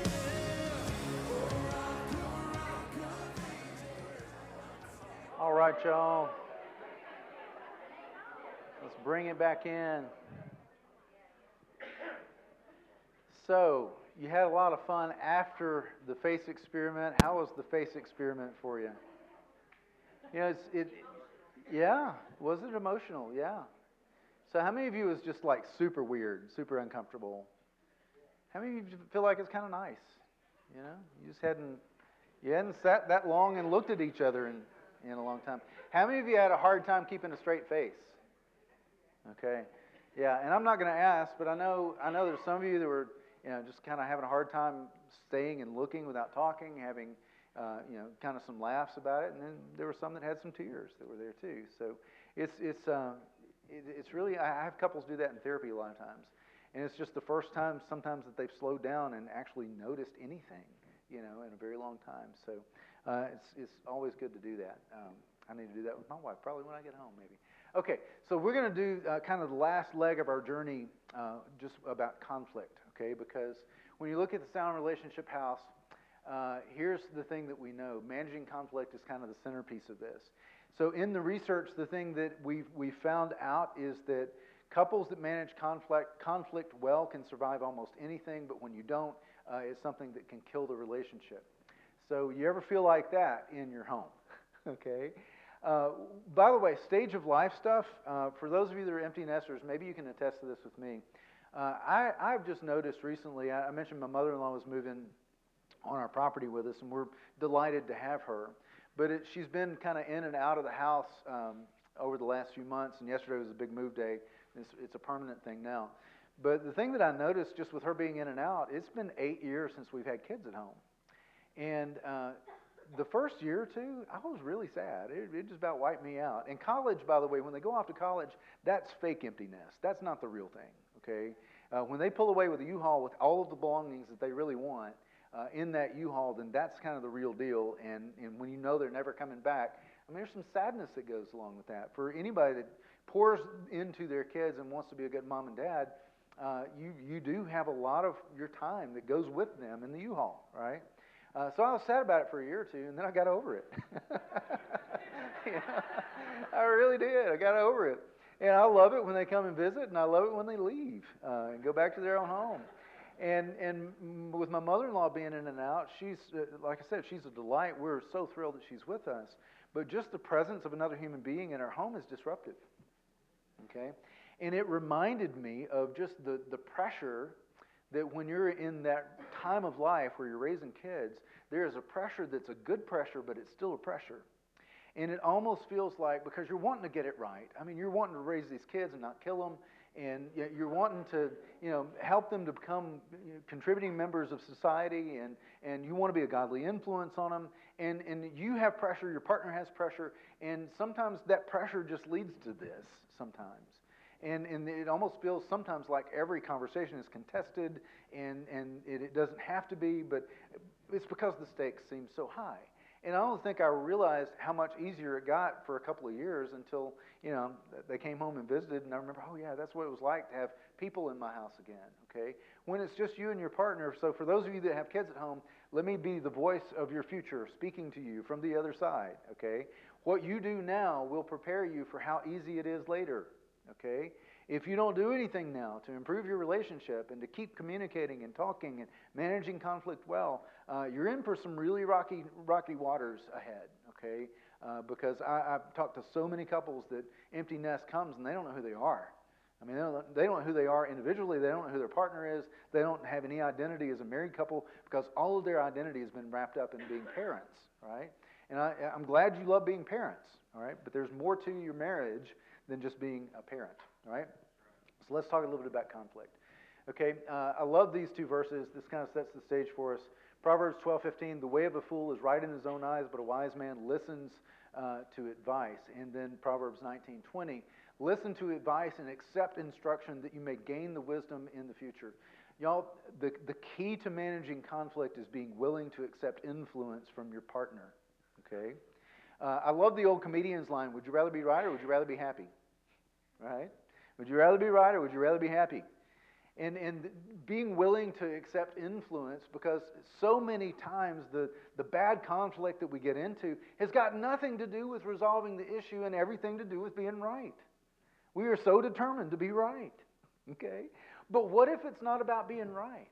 What about as a couple, it's just about making good decisions together and resolving the problems that are going to come your way, finding a way to talk through them in a way that you feel more connected, and it's not an issue where she gets her way or he gets his way, but it's our way, it's our perspective. It's two perspectives become one, and we'll come back to that, all right? So why is it that we have conflict? Look at what James tells us. What causes these quarrels among you, these fights? Is it not this, that your passions are at war with you? Have you ever noticed that there's this part of you that really wants to receive the influence that your partner wants to offer, but then there's this other part of you that says, no, dadgummit, I'm going to be right, okay? And it's a war that takes place on the inside of it, and it's driven by your passions. You desire and you do not have. Do you know why we get mad, by the way? You know why we get angry? Because we don't get what we want. That's it. Oh, can I give you another little short thing, okay, just so you'll know this? There's no such thing as a temper. There's no such thing as a temper. Do I have any medical people in here? Did you take gross anatomy, where you went and you were in a cadaver lab, and they take you in there and you identify, well, there's the liver, and there's the heart. Okay, there's this set of bone structures that are there, and you get up to the brain. Maybe you see here's the prefrontal left dorsal cortex. Here's the cerebellum. You won't find a temper in there anywhere. It's not there. There is no temper running around in your brain wreaking havoc. And what we often do is we say it almost like the devil made me do it kind of thing. I just got a temper. My dad had a temper before me, and his dad had a temper before him. There's no such thing as a temper. What we do with that word is we lay it out there, and we basically are saying, you know what? I'm going to say I've got a temper so I can give myself a good excuse for it sometime when I just want to throw a four-legged fit and have some way of explaining it. And that's it. There is no such thing as a temper, right? So, get over yourself. And you can lose your temper at me if you want to, but there's no such thing as a temper, so I'm not threatened. All right? So your passions are at war with you. You desire and you do not have. Oh, and by the way, it's not that what you want is always bad. Sometimes you want good things, right? I mean, Jesus had a moment in the temple. What was he wanting? He was wanting God's house to be honored as a house of prayer, and you've turned it into a den of thieves. So some of the things that sometimes we want are good and holy things, right? Which, by the way, if you go back and look at that text, okay, it's in all four Gospels, okay? A couple of things about Jesus expressing anger. That's important to understand that. Sometimes I give the Chester County version of this. Man, Jesus went in the temple and he saw all that stuff going on and he just went plumb off. Drove all them people out. He just went off, had a fit. No, that's not how it worked. Jesus has been going to the temple since he was 12 years old. He knew that was a custom. He had been to Jerusalem and in the temple courts the night before. Go back and read the accounts. He had been there the day before, went back out, slept at the home of Mary, Martha, and Lazarus, had a good night's sleep, comes back the next day, makes a whip of cords, okay, and he exercises his rights as God in the flesh in that moment and defends God's house as a house of prayer, okay? So I don't know if you've ever made a whip of cords. I've never made one, but I would assume it takes more than 5 minutes, okay? It probably takes a minute. So it wasn't this impulsive expression of anger that sometimes we see. It was something that Jesus had thought about. And every time, if you'll notice in the Gospels, when Jesus is kind of having people close in on him, he will often say, my time has not yet come. And he'll often say that when the religious leaders are about to come and take him and maybe take him captive, he says, my time has not yet come, and he just kind of passes through the crowd. But in this particular moment, his time had come. He made this whip of cords and cleansed the temple on Monday. He was dead by Friday. In fact, at the end of that passage, if you'll look at it, it says, from that moment forward, the religious leaders sought to kill him. Jesus knew that. He knew that the consequence of him expressing that experience, which, by the way, it never even says that he was angry. What was he consumed with? It wasn't anger. Anybody know? He was consumed with zeal for his Father's house. Go back and check it out. So your passions are at war. Your zeals are at war with each other as human beings. You desire and you do not have, so you murder. Really? We murder? Well, what did Jesus say? He said, it's been written that if you kill a man and you murder them, then that's not good. But I say to you, if you have hatred in your heart, it's the same thing as murder. You think back on some of your fights that you might have had, and some of the things that may have come out of your mouth, it was not love. It was hatred. And I'm not saying you hate your partner, but in that moment, you were very hateful with your partner. And that translates into murder in Jesus' book, right? So you have, and you desire and you do not have, so you murder. And you covet and you cannot obtain, so you fight and you quarrel, right? You have not, or you do not have, because you do not ask. And you ask and do not receive because you ask wrongly to spend it on your passions. And then he says, oh, you adulterous people, right? Now, there's a lot of directions that we could go with that. But I kind of wanted, James has already told us why it is that we have conflict, okay? In our sin, we have this flesh that's running around, and as our flesh is sometimes in control of us and we're not yielding to the work of the Holy Spirit in our life, this is our default settings. When we don't conflict well, this is why we don't conflict well, and this is what we do. So here's what I want to do. I kind of led up to this earlier. We told you about myths of why relationships end. I want to tell you, according to the research, what kills relationships. And I want you to think about this, and if you watch the promotional video, you should. Here's your pop quiz that you have the answer to already. What percentage of issues would you say are solvable in the category of solvable issues with couples versus unsolvable issues? So you're dividing the pie. There's a category over here that are in the category of these are solvable issues that couples face. These are unsolvable issues that couples face. What percentage would you say is solvable? All of them? Is that what you said? 31%. 31% are in the category of solvable, which means 69% of the problems issues that couples face are in the category of unsolvable issues. And all that means, it doesn't mean you don't find a solution, okay? What it does mean is that you're not going to naturally agree on that, which means that you've got to find some way of being able to talk through it, or you're in big trouble, okay? That's when you just get mad and you kind of blow off steam and you go your separate ways and you don't speak, and then nobody ever says anything about it again. You come back and you start being nice to each other and you just don't speak of it again, right? That's what happens in so many bad conflict types of relationships. So 69% of the issues that we face are the kind that we've got to talk through. We've got to be willing to accept influence from one another in that, okay? So here's the findings from the research, and this is the centerpiece of Gottman's research.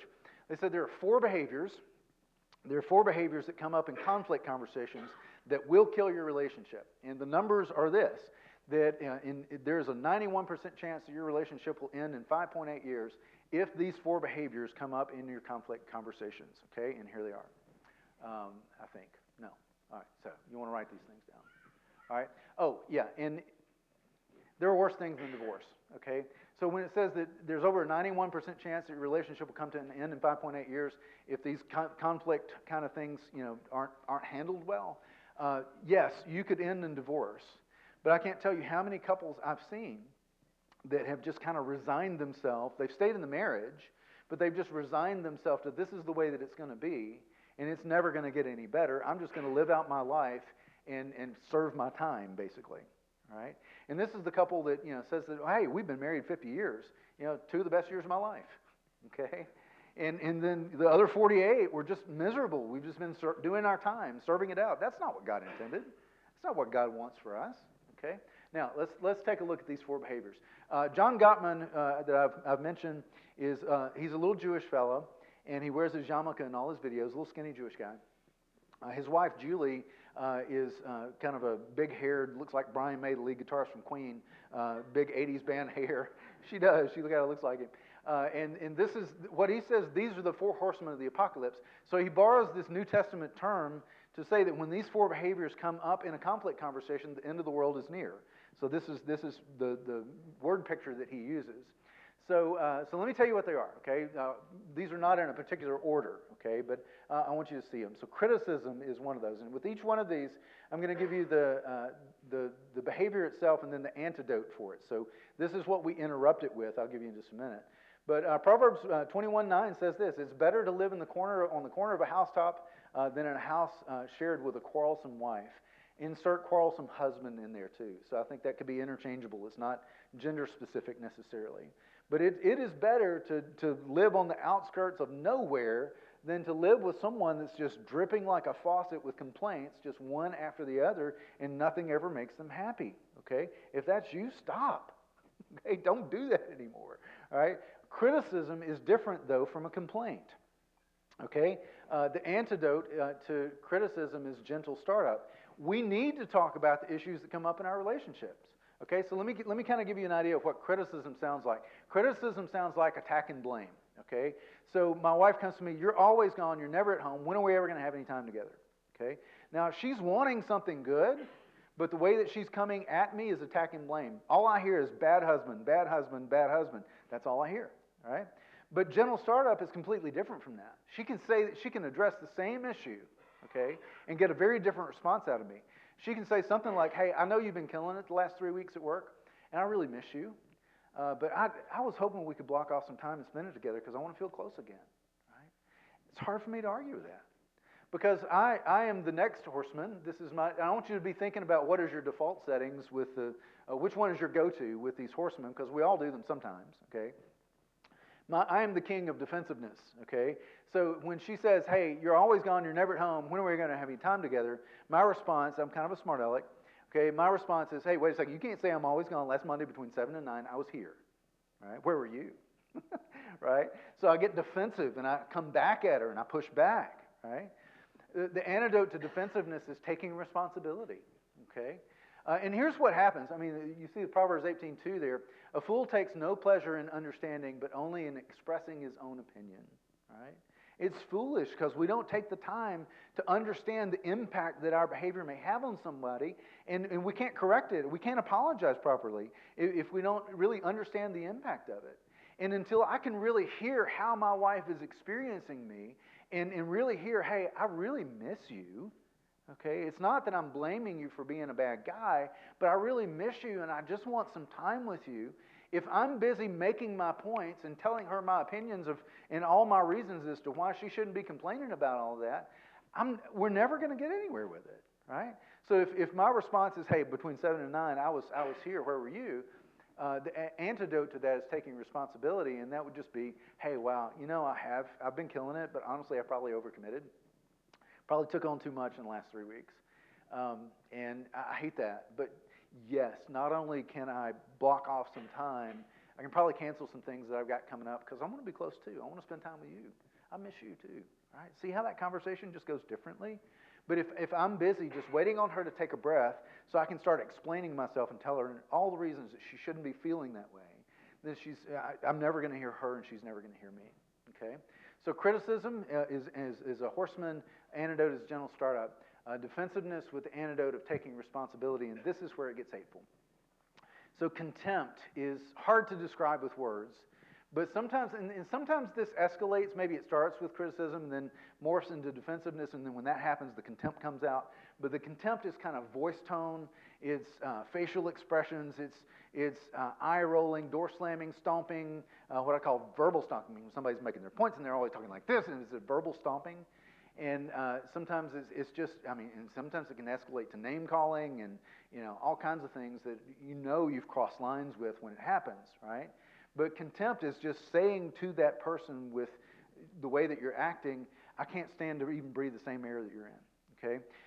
And what we do with contempt is we use that to create space, okay? When we're in a conflict conversation and we're feeling threatened and we don't like the way that it's going, sometimes we can make ourselves really big and be really loud to kind of create space. But you know what we look like in that moment? If you could really kind of take a picture of it, we look like a cornered dog, okay? Have you ever walked up and cornered a dog? And the dog turns and does something usually before he would bite. What does he usually do? Growls at you, shows you his teeth, okay? And that's kind of what we look like when that contempt is coming out. We're threatened and we're scared. But instead of talking about that, we act out. Remember we were talking about acting out last night? This is what adults do when we don't know what feelings we're able to name. We act out sometimes with contempt to create space, to show our teeth, to back you off so that you don't come any closer because I don't know what to do with you. Okay? Look at Proverbs 29:11. It says, a fool gives full vent to his spirit, but a wise man quietly holds it back. Right?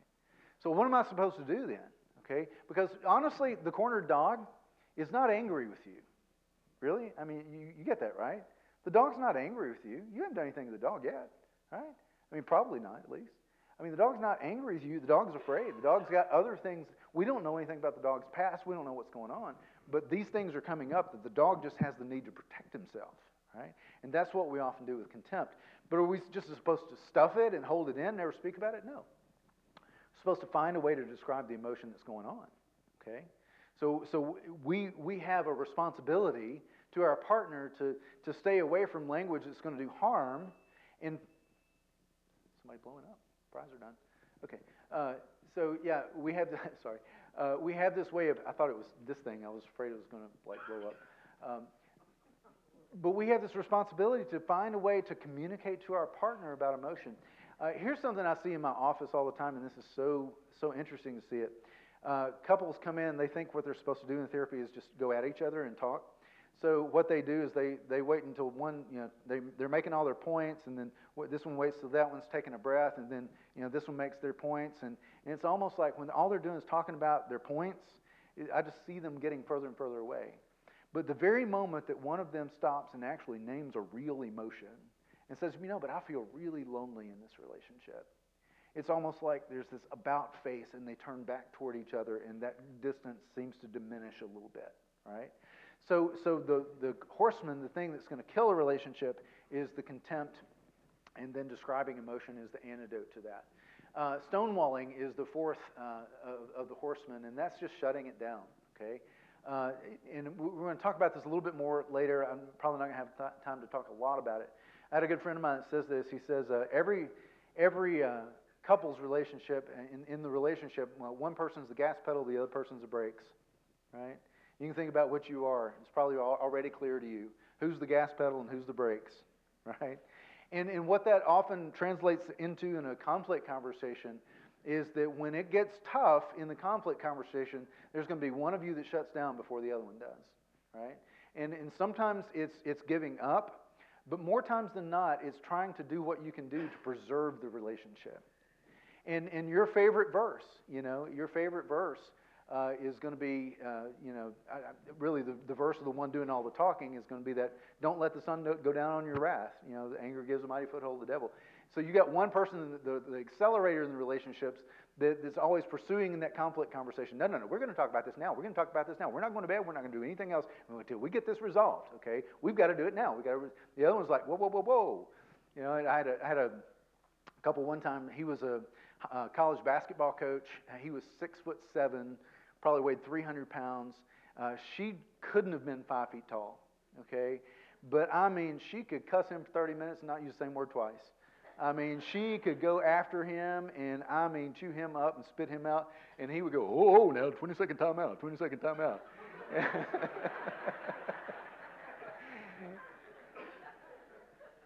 So there's always going to be that one person. And the person that's calling for the timeout is usually the person that is absolutely trying to preserve the relationship and keeping it from getting worse. The accelerator that's doing all the talking is often the one that's really fighting for connection in the relationship. That's all they're really wanting. And one person's not the bad guy, the other person's not the bad guy. It's the system that they have for trying to talk about it that's not working. All right? So we'll get back to that in a bit. So the antidote for stonewalling is dialogue, is actually having conversation. All right? Now, the thing that has to happen, though, is you've got to be in your right mind when you're having this conversation. Now, what I want to tell you right here, this got to do with, the fool gives full vent to his spirit, and the wise man is somebody that holds this back. This is one thing that if you don't walk away with anything else with conflict, I want you to get this one, okay? Because couples that I work with, when they don't get this one, they're still stuck 6 months later. When they get this one, everything else hinges on it, and they can do almost anything if they'll get this one. And this has to do with flooding, okay? Let me explain flooding to you. There's something that happens in a conflict conversation in our bodies, okay? And it's called, it's a fancy word for it, it's diffuse physiological arousal. The thing that you would understand probably better is just fight or flight, okay? So your body goes in fight or flight at times, not every conflict conversation, but there are times that you go into fight or flight mode in a conflict conversation. And in that moment, okay, nothing else matters. All you see is red, and all you want to do is eliminate the threat, okay?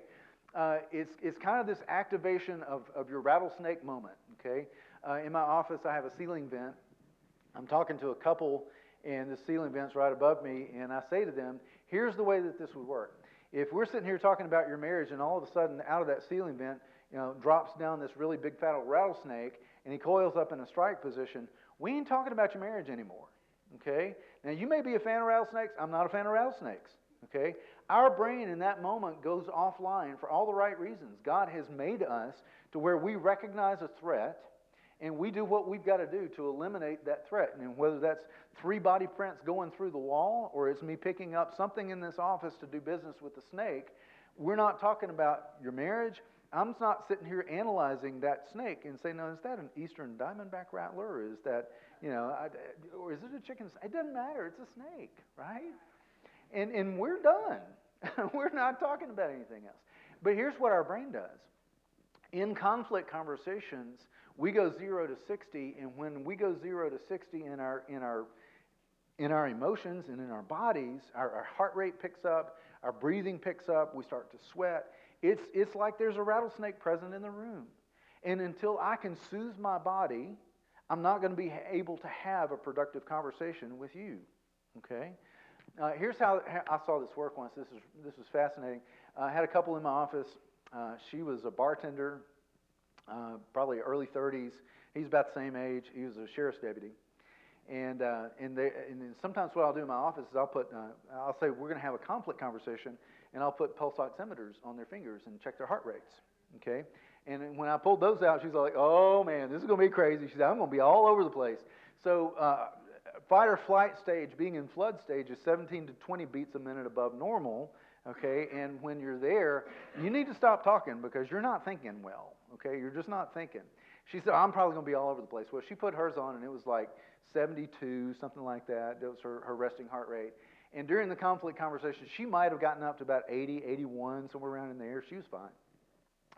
Him, on the other hand, he was stone-faced, okay? I mean, no expression of emotion. I mean, he's looking at me like some of you are looking at me right now, just kind of like that, right? And put the pulse oximeter on him. I mean, 113. He was 113 just at the thought of having a conflict conversation. The other caveat is that he had on body armor and a gun in the session. I'm just like, really? Okay. So just because it's not showing on your face doesn't mean you're not in flood stage, right? So when you are in flood stage, you've got to be willing to recognize that, and you need a predetermined agreement, okay, ahead of time that you say to one another, I love you, I care about you, and I'm going to have this code word that we use, and my word is pause. I like the word pause. You could use code blue. You could use code red. You could use rattlesnake. You could use tomato, potato. I don't care what you use. 20-second timeout if that works for you. But whatever that word is, when you use that, you're both in agreement that when I say pause, what I'm saying to you is I love you. I care for you. I don't want to give full vent to my spirit right now, to my anger. And I want to be present with what you're trying to say to me, and I want to speak to you with kindness. And my body needs 30 minutes. Okay, I need to have some time to soothe my body and to get out of fight or flight stage, and then return to the conversation. So we set a time to come back and talk. Because if we don't come back and talk, then it's just officially sanctioned stonewalling. That's all that is. Okay, but if we set a time to talk and we keep the appointment, even if I come back in 30 minutes, and you do need about 30 minutes. But even if I come back in 30 minutes and say, I'm still flooded, can I get another 30 minutes? Okay? Then when that happens, we just take another 30 minutes and we come back. And what do you do when you come back and try to have this conversation? You go back to some of those antidotes to the horseman. You come back with a gentle startup. Gentle answer turns away wrath. Right? You come back with taking responsibility for your actions, for your words, for your feelings.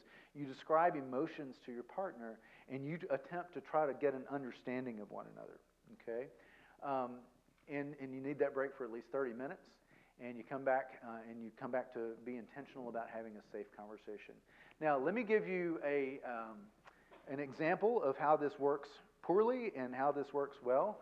You're going to meet Charlie and Jan. They're some good friends of mine, and they've been able to demonstrate this for us. So let's see how this works.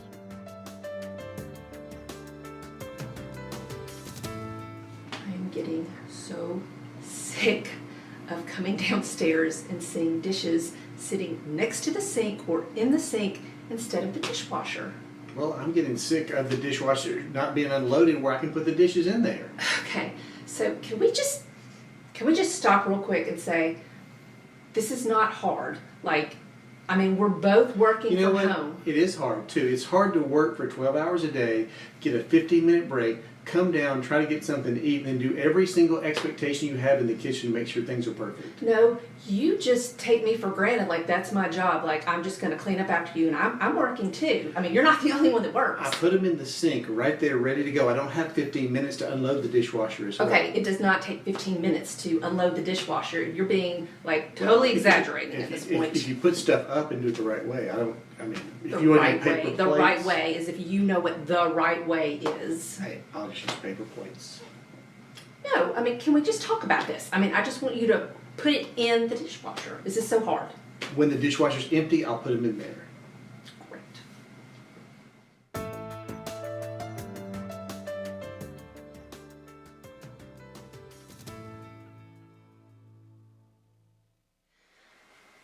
Can I talk to you about something?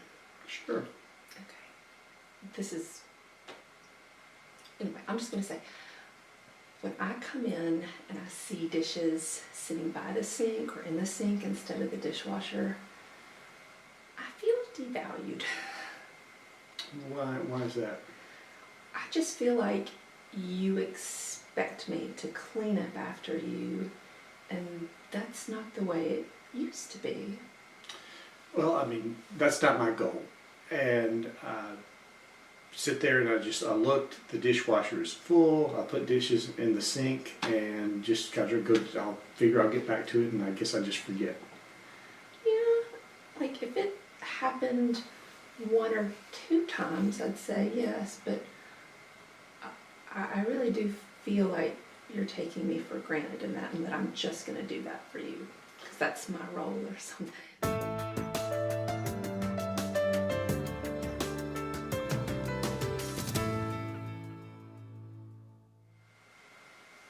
So let me state this. That is not my goal, and I do not want you feeling that way. You do an amazing job. I've been a little busy, and I need to do better. This is not a reflection on you. This is a reflection on me just having a lot on my plate right now. And I will try to make the best of at least cleaning the dishes when I put them in the sink so they got the pre-rinse. If the dishwasher's open, I will put them in the dishwasher, no problem. If the dishwasher's full and I can't get to it, maybe you can give me a little give and take there, but if it's empty, there's no problems at all. And if I have time, I'll empty the dishwasher as well so that we're doing this as a team.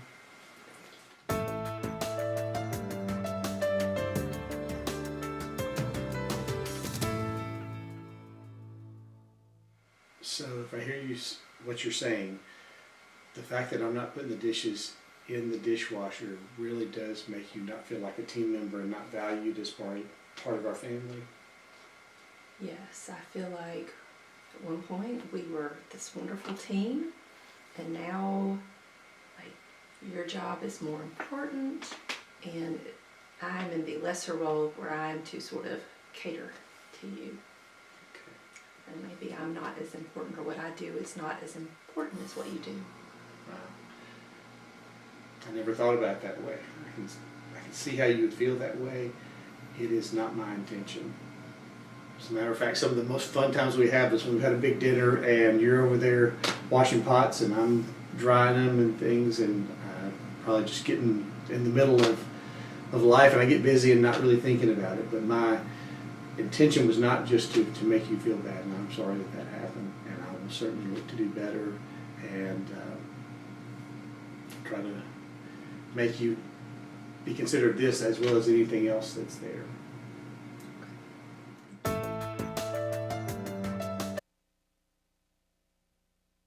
before we get to this, what were some of the horsemen that you heard with Charlie and Jan?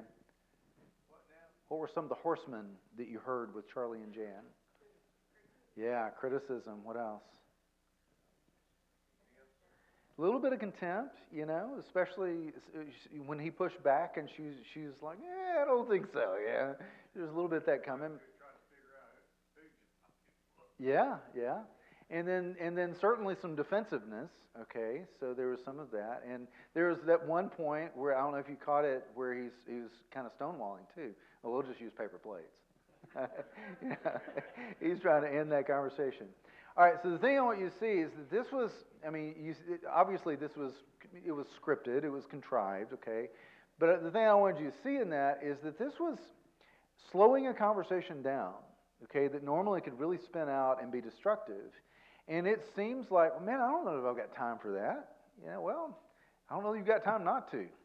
Because that maybe took 4 minutes, okay? But when it spins out and you're at each other for 10 or 15 minutes and then you don't speak for 2 or 3 days, that takes a whole lot longer to repair, right?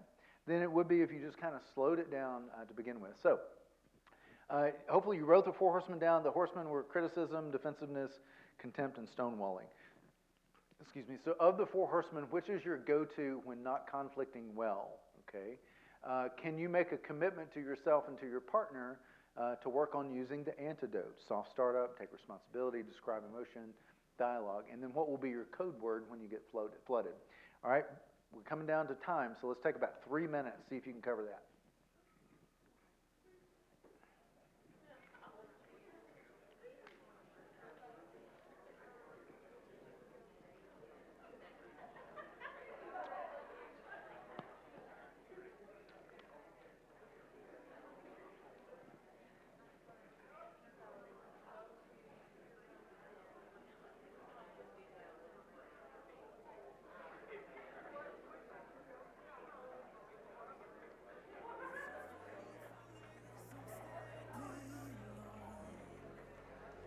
Never changes.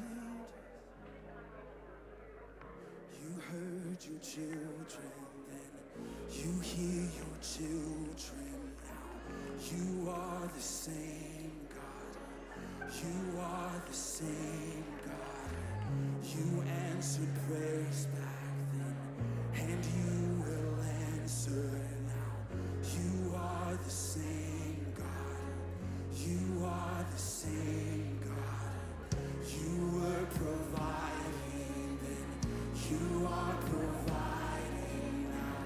You are the same, you are the same. Yeah.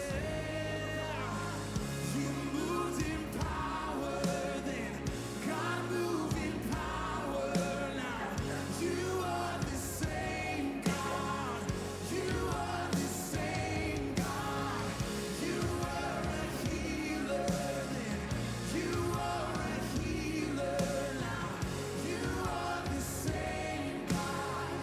You are the same God. You are a Savior then. You are a Savior now. You are the same God. You are the same God. Oh God, my God, lift it up. How we need you now. How I need you. We stand in faithfulness. Oh, rock of ages. I'm standing 30 seconds.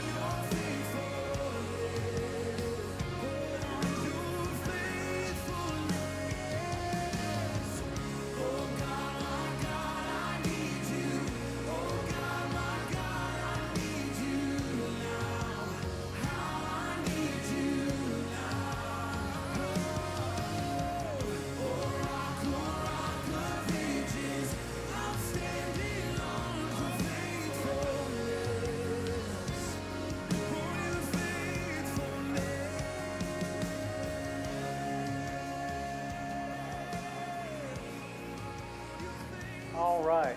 So give me a code word. What'd you come up with? You don't have to. You do win, yes. What? Mayday. Oh, that's a good one. I like that one. I like good code words. What else? What else did you come up with a code word? Peaches. Okay. Okay, here, Doug, tell me. Hey, it'll stop an argument, I guarantee you.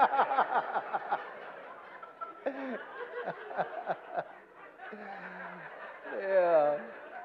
There you go. So I was wondering if I'd hear raisins and dates, if that was going to be the code word. Yeah. Okay, good. All right, so our time is on us. I want to give you this last little part of conflict conversation. So we know the stuff to stay away from. How do we talk well about something? Let me give you this real quickly and move a little faster than I might normally, just because I'm keeping my eye on the time and I want to get you out of here on time. I'm not going to talk about that. If anybody has any interest in this, I've got an 8-week program that is implementing some of the videos that we've seen and a lot of the principles that we've used that can be done, something that's a coaching kind of experience virtually. So if anybody, you know anybody that needs any help, feel free to reach out to me. I can tell you more about that and send a video that describes it. I'm not going to get into it now. Need some actors maybe, yeah. All right, so I want to introduce you to a smart conversation. So when you need to talk about something that may be hard, this is a little template that you can use. It's not a strict set of rules, just a little template that you can use that I think can be helpful for you. So kind of step number one is you want to establish safety, and you want to be really explicit that this is a conversation we need to stop and give some time to, okay? A lot of times we don't know it until we're in it, but sometimes we do, okay? Sometimes we know, okay, this is not going to be an easy conversation. And I'll give you an example of that in a minute, but like I'll give you the kind of the background on it. My first grandson was born April 7th, 2020, okay, which, as you know, we were a month into COVID when he was born. So we all had these images before COVID of how that was going to go, and we were going to all be at the hospital, and it was going to be this great celebration, and my wife had been a nurse in labor and delivery for 20 years, and she was maybe going to get to be special privileged in some kind of way. None of that, okay? And they were kind of pushing back on some of that anyway, but then when COVID came, it was like, I mean, my son was lucky to be in the room, okay? And then the next thing that happened is that, well, we don't know anything about newborns, so we're not going to let him meet anybody for a while. We don't know when a while is going to be. And we didn't meet him for a month, okay? So that's the background. The tension is growing between me and my wife because she thinks that we're never going to be involved in his life. I'm having these conversations with my son. He's trying to do the best that he can under the circumstances, but then it sounds like I'm defending him. So I knew this was going to be a conversation that we would need to sit down and actually give attention to. All right, but the first step in that is we want to establish safety, okay? And what we may, even if it's cheesy sounding, we may have to say, hey, let's have one of those smart conversations like we talked about at the conference, okay?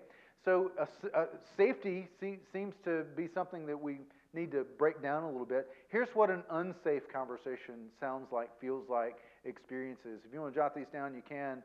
I'd love to talk about these more, but here you go, okay? So when you're not having any eye contact, that's not very safe. And which, by the way, don't ever try to have serious conversations over text, okay? I know that for some of you, you're fantastic writers, and that's great.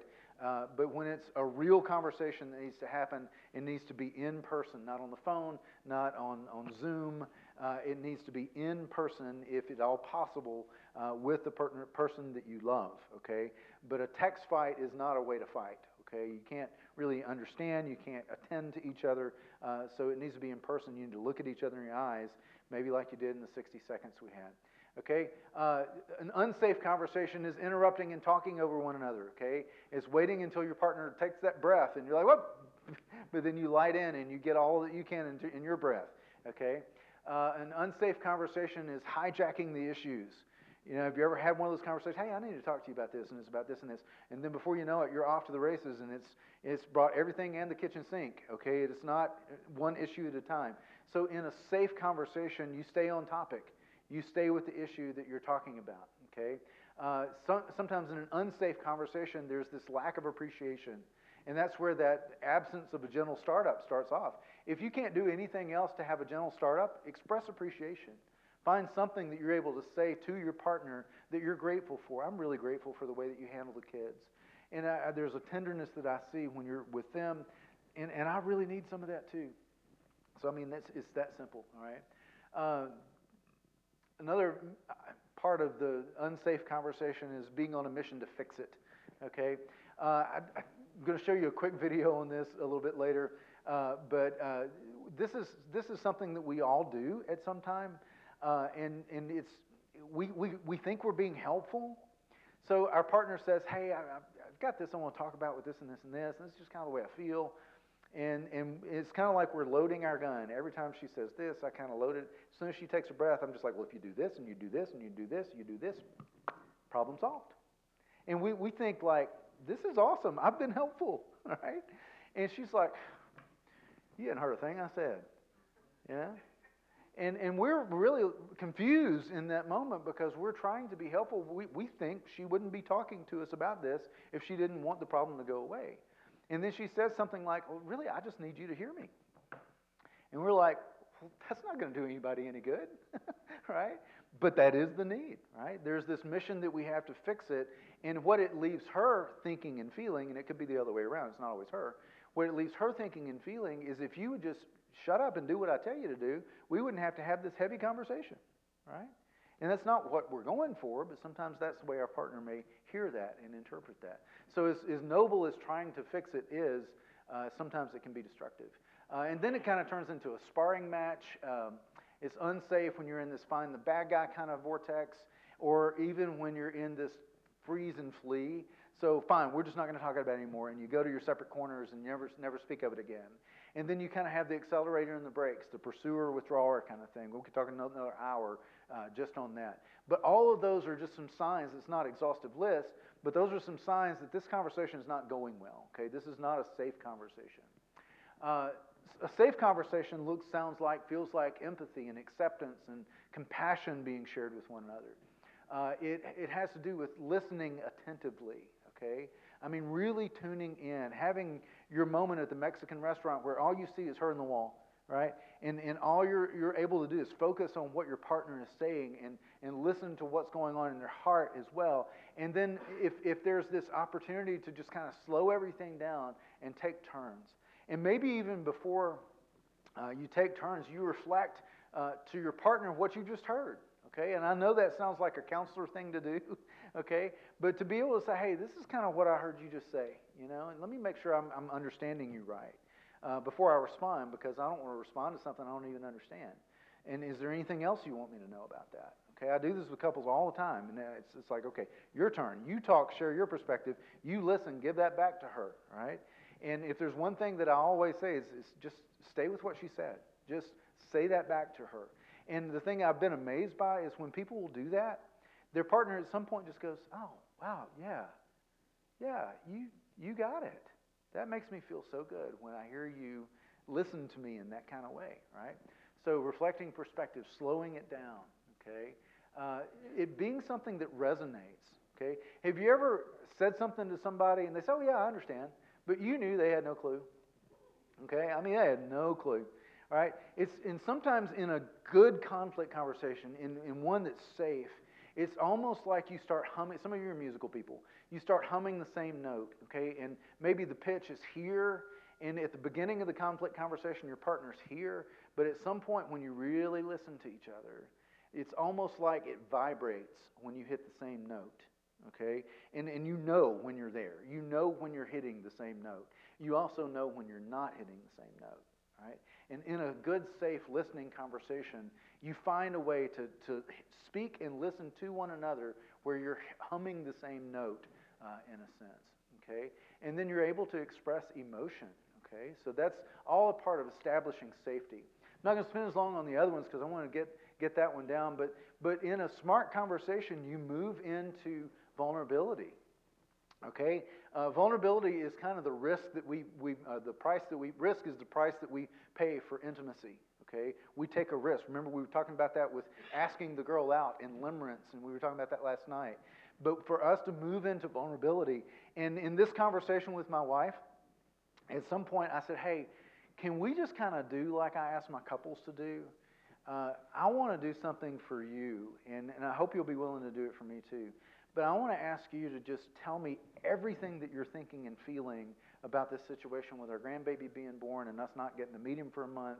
Tell me everything that you're thinking about him, about my son, about his wife, about me, whatever it is that you need to say. I want to do nothing but listen to you and keep saying back to you what I'm hearing you say until you say, yes, you've got it, okay? And I did that. And that sounds like that would be a conversation that would take 3 hours. It took 7 minutes. Okay, I didn't really time it, but I think it was about 7 minutes. Be bad. Nope, time's up, sorry. It was 7 or 8 minutes. It really wasn't long. Okay, and then she allowed me to share my perspective, and she did the same thing for me. And it was about 4 minutes. In 15 minutes, we took care of an issue and found resolution to it in such a way that had we not slowed it down and taken those steps, it might have lasted days and weeks and maybe even years, okay? But it's a vulnerable thing to just be able to say, hey, I'm willing to listen to what you've got to say. Tell me what you're thinking, tell me what you're feeling, and then for your partner to be able to respond in that kind of way. And then to really access emotion. And it's hard for us to name emotion, but it takes effort to say it. Instead of saying, hey, you know, when I know what you don't even care anything about me. When you said that, you didn't care a thing about how I felt. There's a big difference between saying that and saying, you know, when I heard you say that, I don't feel very loved. I don't feel very cared for. Or I feel really alone in that moment. Finding a way to actually name emotion instead of throwing that blame over to somebody else, okay? And then responding with attending to each other, right? Did you know that your primary ministry is to your partner, right? When your partner is having a moment, you have a pastoral responsibility to her and to him. You are responsible for being Jesus to your partner in a way. I mean, you are brothers and sisters in Christ before your husband and wife, okay? It may not have come in that order originally, but it is now, right? So you have a responsibility that's almost pastoral in nature to your partner. So you attend to one another. You minister to one another. That's kind of what that means. And then the last one here is the two become one. When you slow this conversation down and you really talk with each other in a way that you're speaking and you're listening and you're hearing each other, then it was once his perspective and her perspective, now it's our perspective, okay? And that is where the good stuff starts to happen. You feel unified in that moment. There's something about your time together that leaves you feeling connected, all right? So, yeah, let's do this one. I'm not going to do the other videos. I'm going to just do this one, and then I want to kind of move on. All right, let's do this one. This one's kind of fun. This is the Don't Fix It one. Some of you may have seen this one before. It's priceless.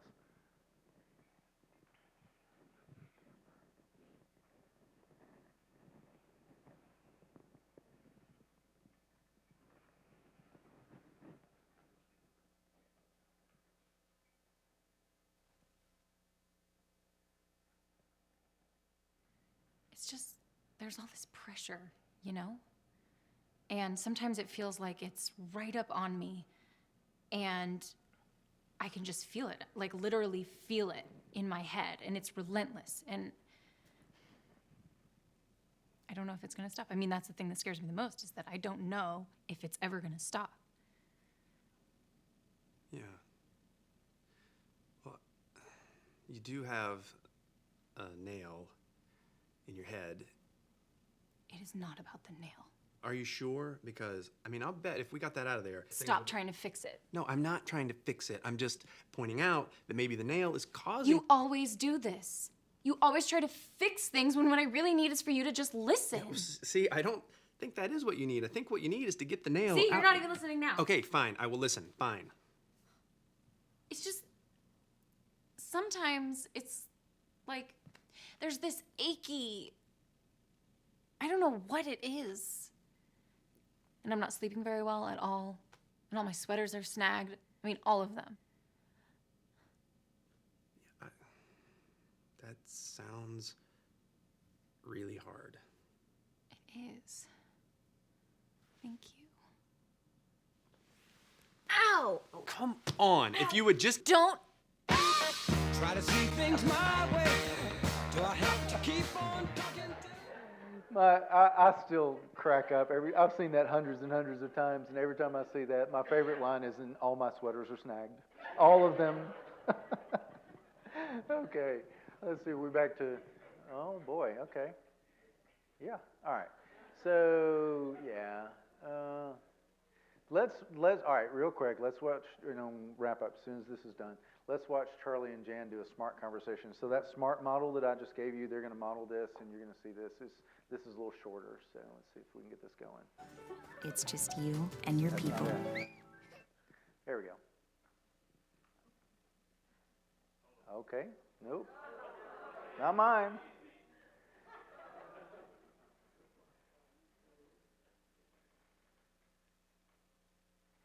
There we go. Hey, can I talk to you about something? Absolutely. What's up? No, I mean, I need to talk to you about something kind of serious, kind of like we've been talking about in our sessions. Okay. Did I do something wrong? Am I in trouble? No, it's not you. It's not you at all. It's not even you and me. It's much more about me, and it's just, I'm going to kind of go through I think he called it the SMART session, just kind of work through this if that's okay. Okay, that listening. Yes, I'm supposed to listen to you. Okay, yes, absolutely. Yes, sorry. No, got the wedding coming up in a month, and your family's going to be there, and I just don't want to go.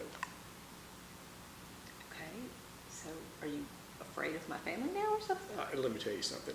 There's a lot of things in this life, but being afraid of your family is not one of them. Okay, what is it? Well, it's just, it's been 3 months now since I had a drink. Okay. And they like to party. And I was one of the guys, and I'm not going to be one of the guys. I just can't be there. And I just don't want to be left alone. I don't want to be kind of the odd person out. And, I just don't want to be alone. Okay. So if I'm hearing you, it sounds like maybe you're feeling a little nervous. Like maybe you're going to feel isolated, or you said just like the odd man out.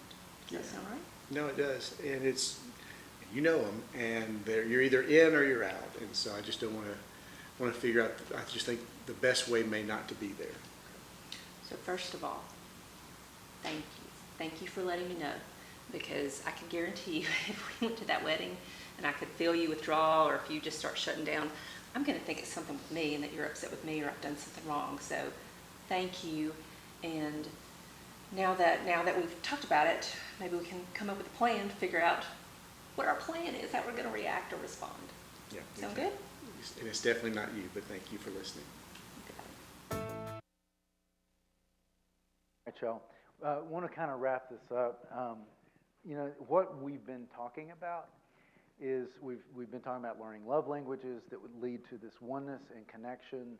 All the stuff that gets in the way of that is the way that we wind up doing conflict. But connection is about sharing everything. It's about having a oneness that God has created us for in marriage. I'll close with this McDonald's romance story. It's one of my favorites. You may have heard it before, but it's still worth telling. There's this young couple who went to McDonald's. That was their habit on a Friday night. They go to McDonald's and they take their kids. That's their date night. And every other couple in town is at McDonald's with their kids too. And it's pandemonium that's there. And they're sitting at McDonald's, and they see this older couple come in, and they just kind of walk in. They're holding hands when they walk in, and this young husband is looking at them and just thinking, man, I hope that's me and my wife someday. How sweet! I mean, it's just so sweet to see that. And he just kind of watches them, and they walk up to the counter and they order, and the workers give them their food, and he has the tray, and she just kind of follows right behind him as he walks over, and they find a table, and you just have the sound of all the kids in the playland and all that thing going on. But this young husband is just watching them, and they go and sit down, and he notices that they have one hamburger, one order of fries, and one Coke, and he's just thinking, well, that's just really nice. They share everything. And that's what oneness is really supposed to be. It's just sharing everything all the time. But he kind of felt sorry for him, and he thought, well, man, they don't have enough money for another meal. I'm going to go offer to buy them another meal so they can both have a hamburger and fries. So he goes and he says, hey, I want to buy, can I buy you a meal? I mean, I really like to, and I don't mean to impose or anything like that. And she looks at him, she says, no, son. She said, you don't need to buy us a meal. We share everything. And we're sharing this together. And then he goes back and he sits down, and he knew he'd kind of done what he needed to do. And he watches where the man just kind of carefully counts out the fries. He counts out just so many for him and so many for her, and they're kind of on one side of the plate. And he takes the hamburger and he cuts it in half and he begins to eat it. But she's not eating. She'll take a sip of the Coke every now and then, but she's not eating. And the young man is still kind of puzzled by this, and he really feels badly for him at this point. And he says, "Look, I really insist. I want to buy you a meal." And she says, "No." She said, "We share everything. You don't understand. We want to share everything." And he said, "But I don't understand why you're not eating." And she said, "It's the teeth. I'm waiting on his teeth."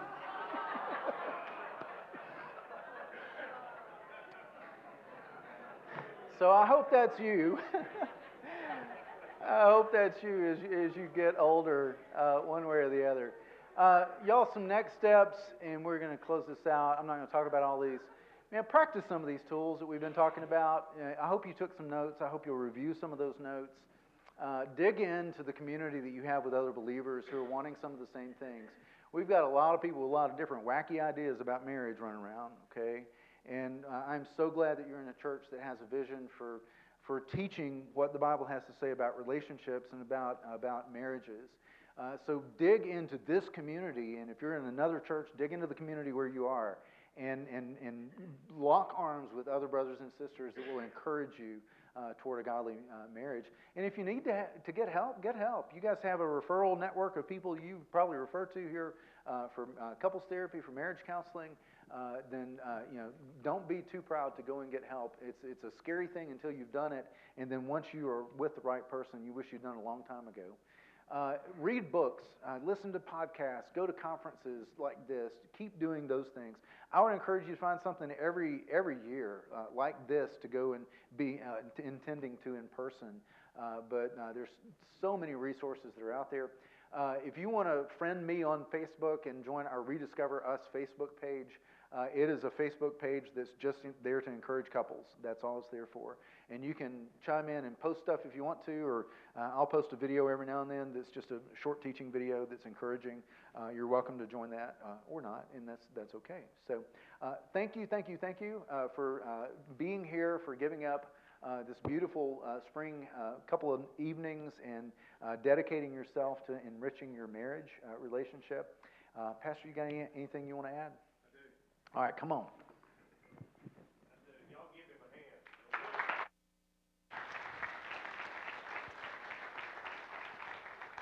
hand. Hey, thank y'all for being here. Let's kind of stand up.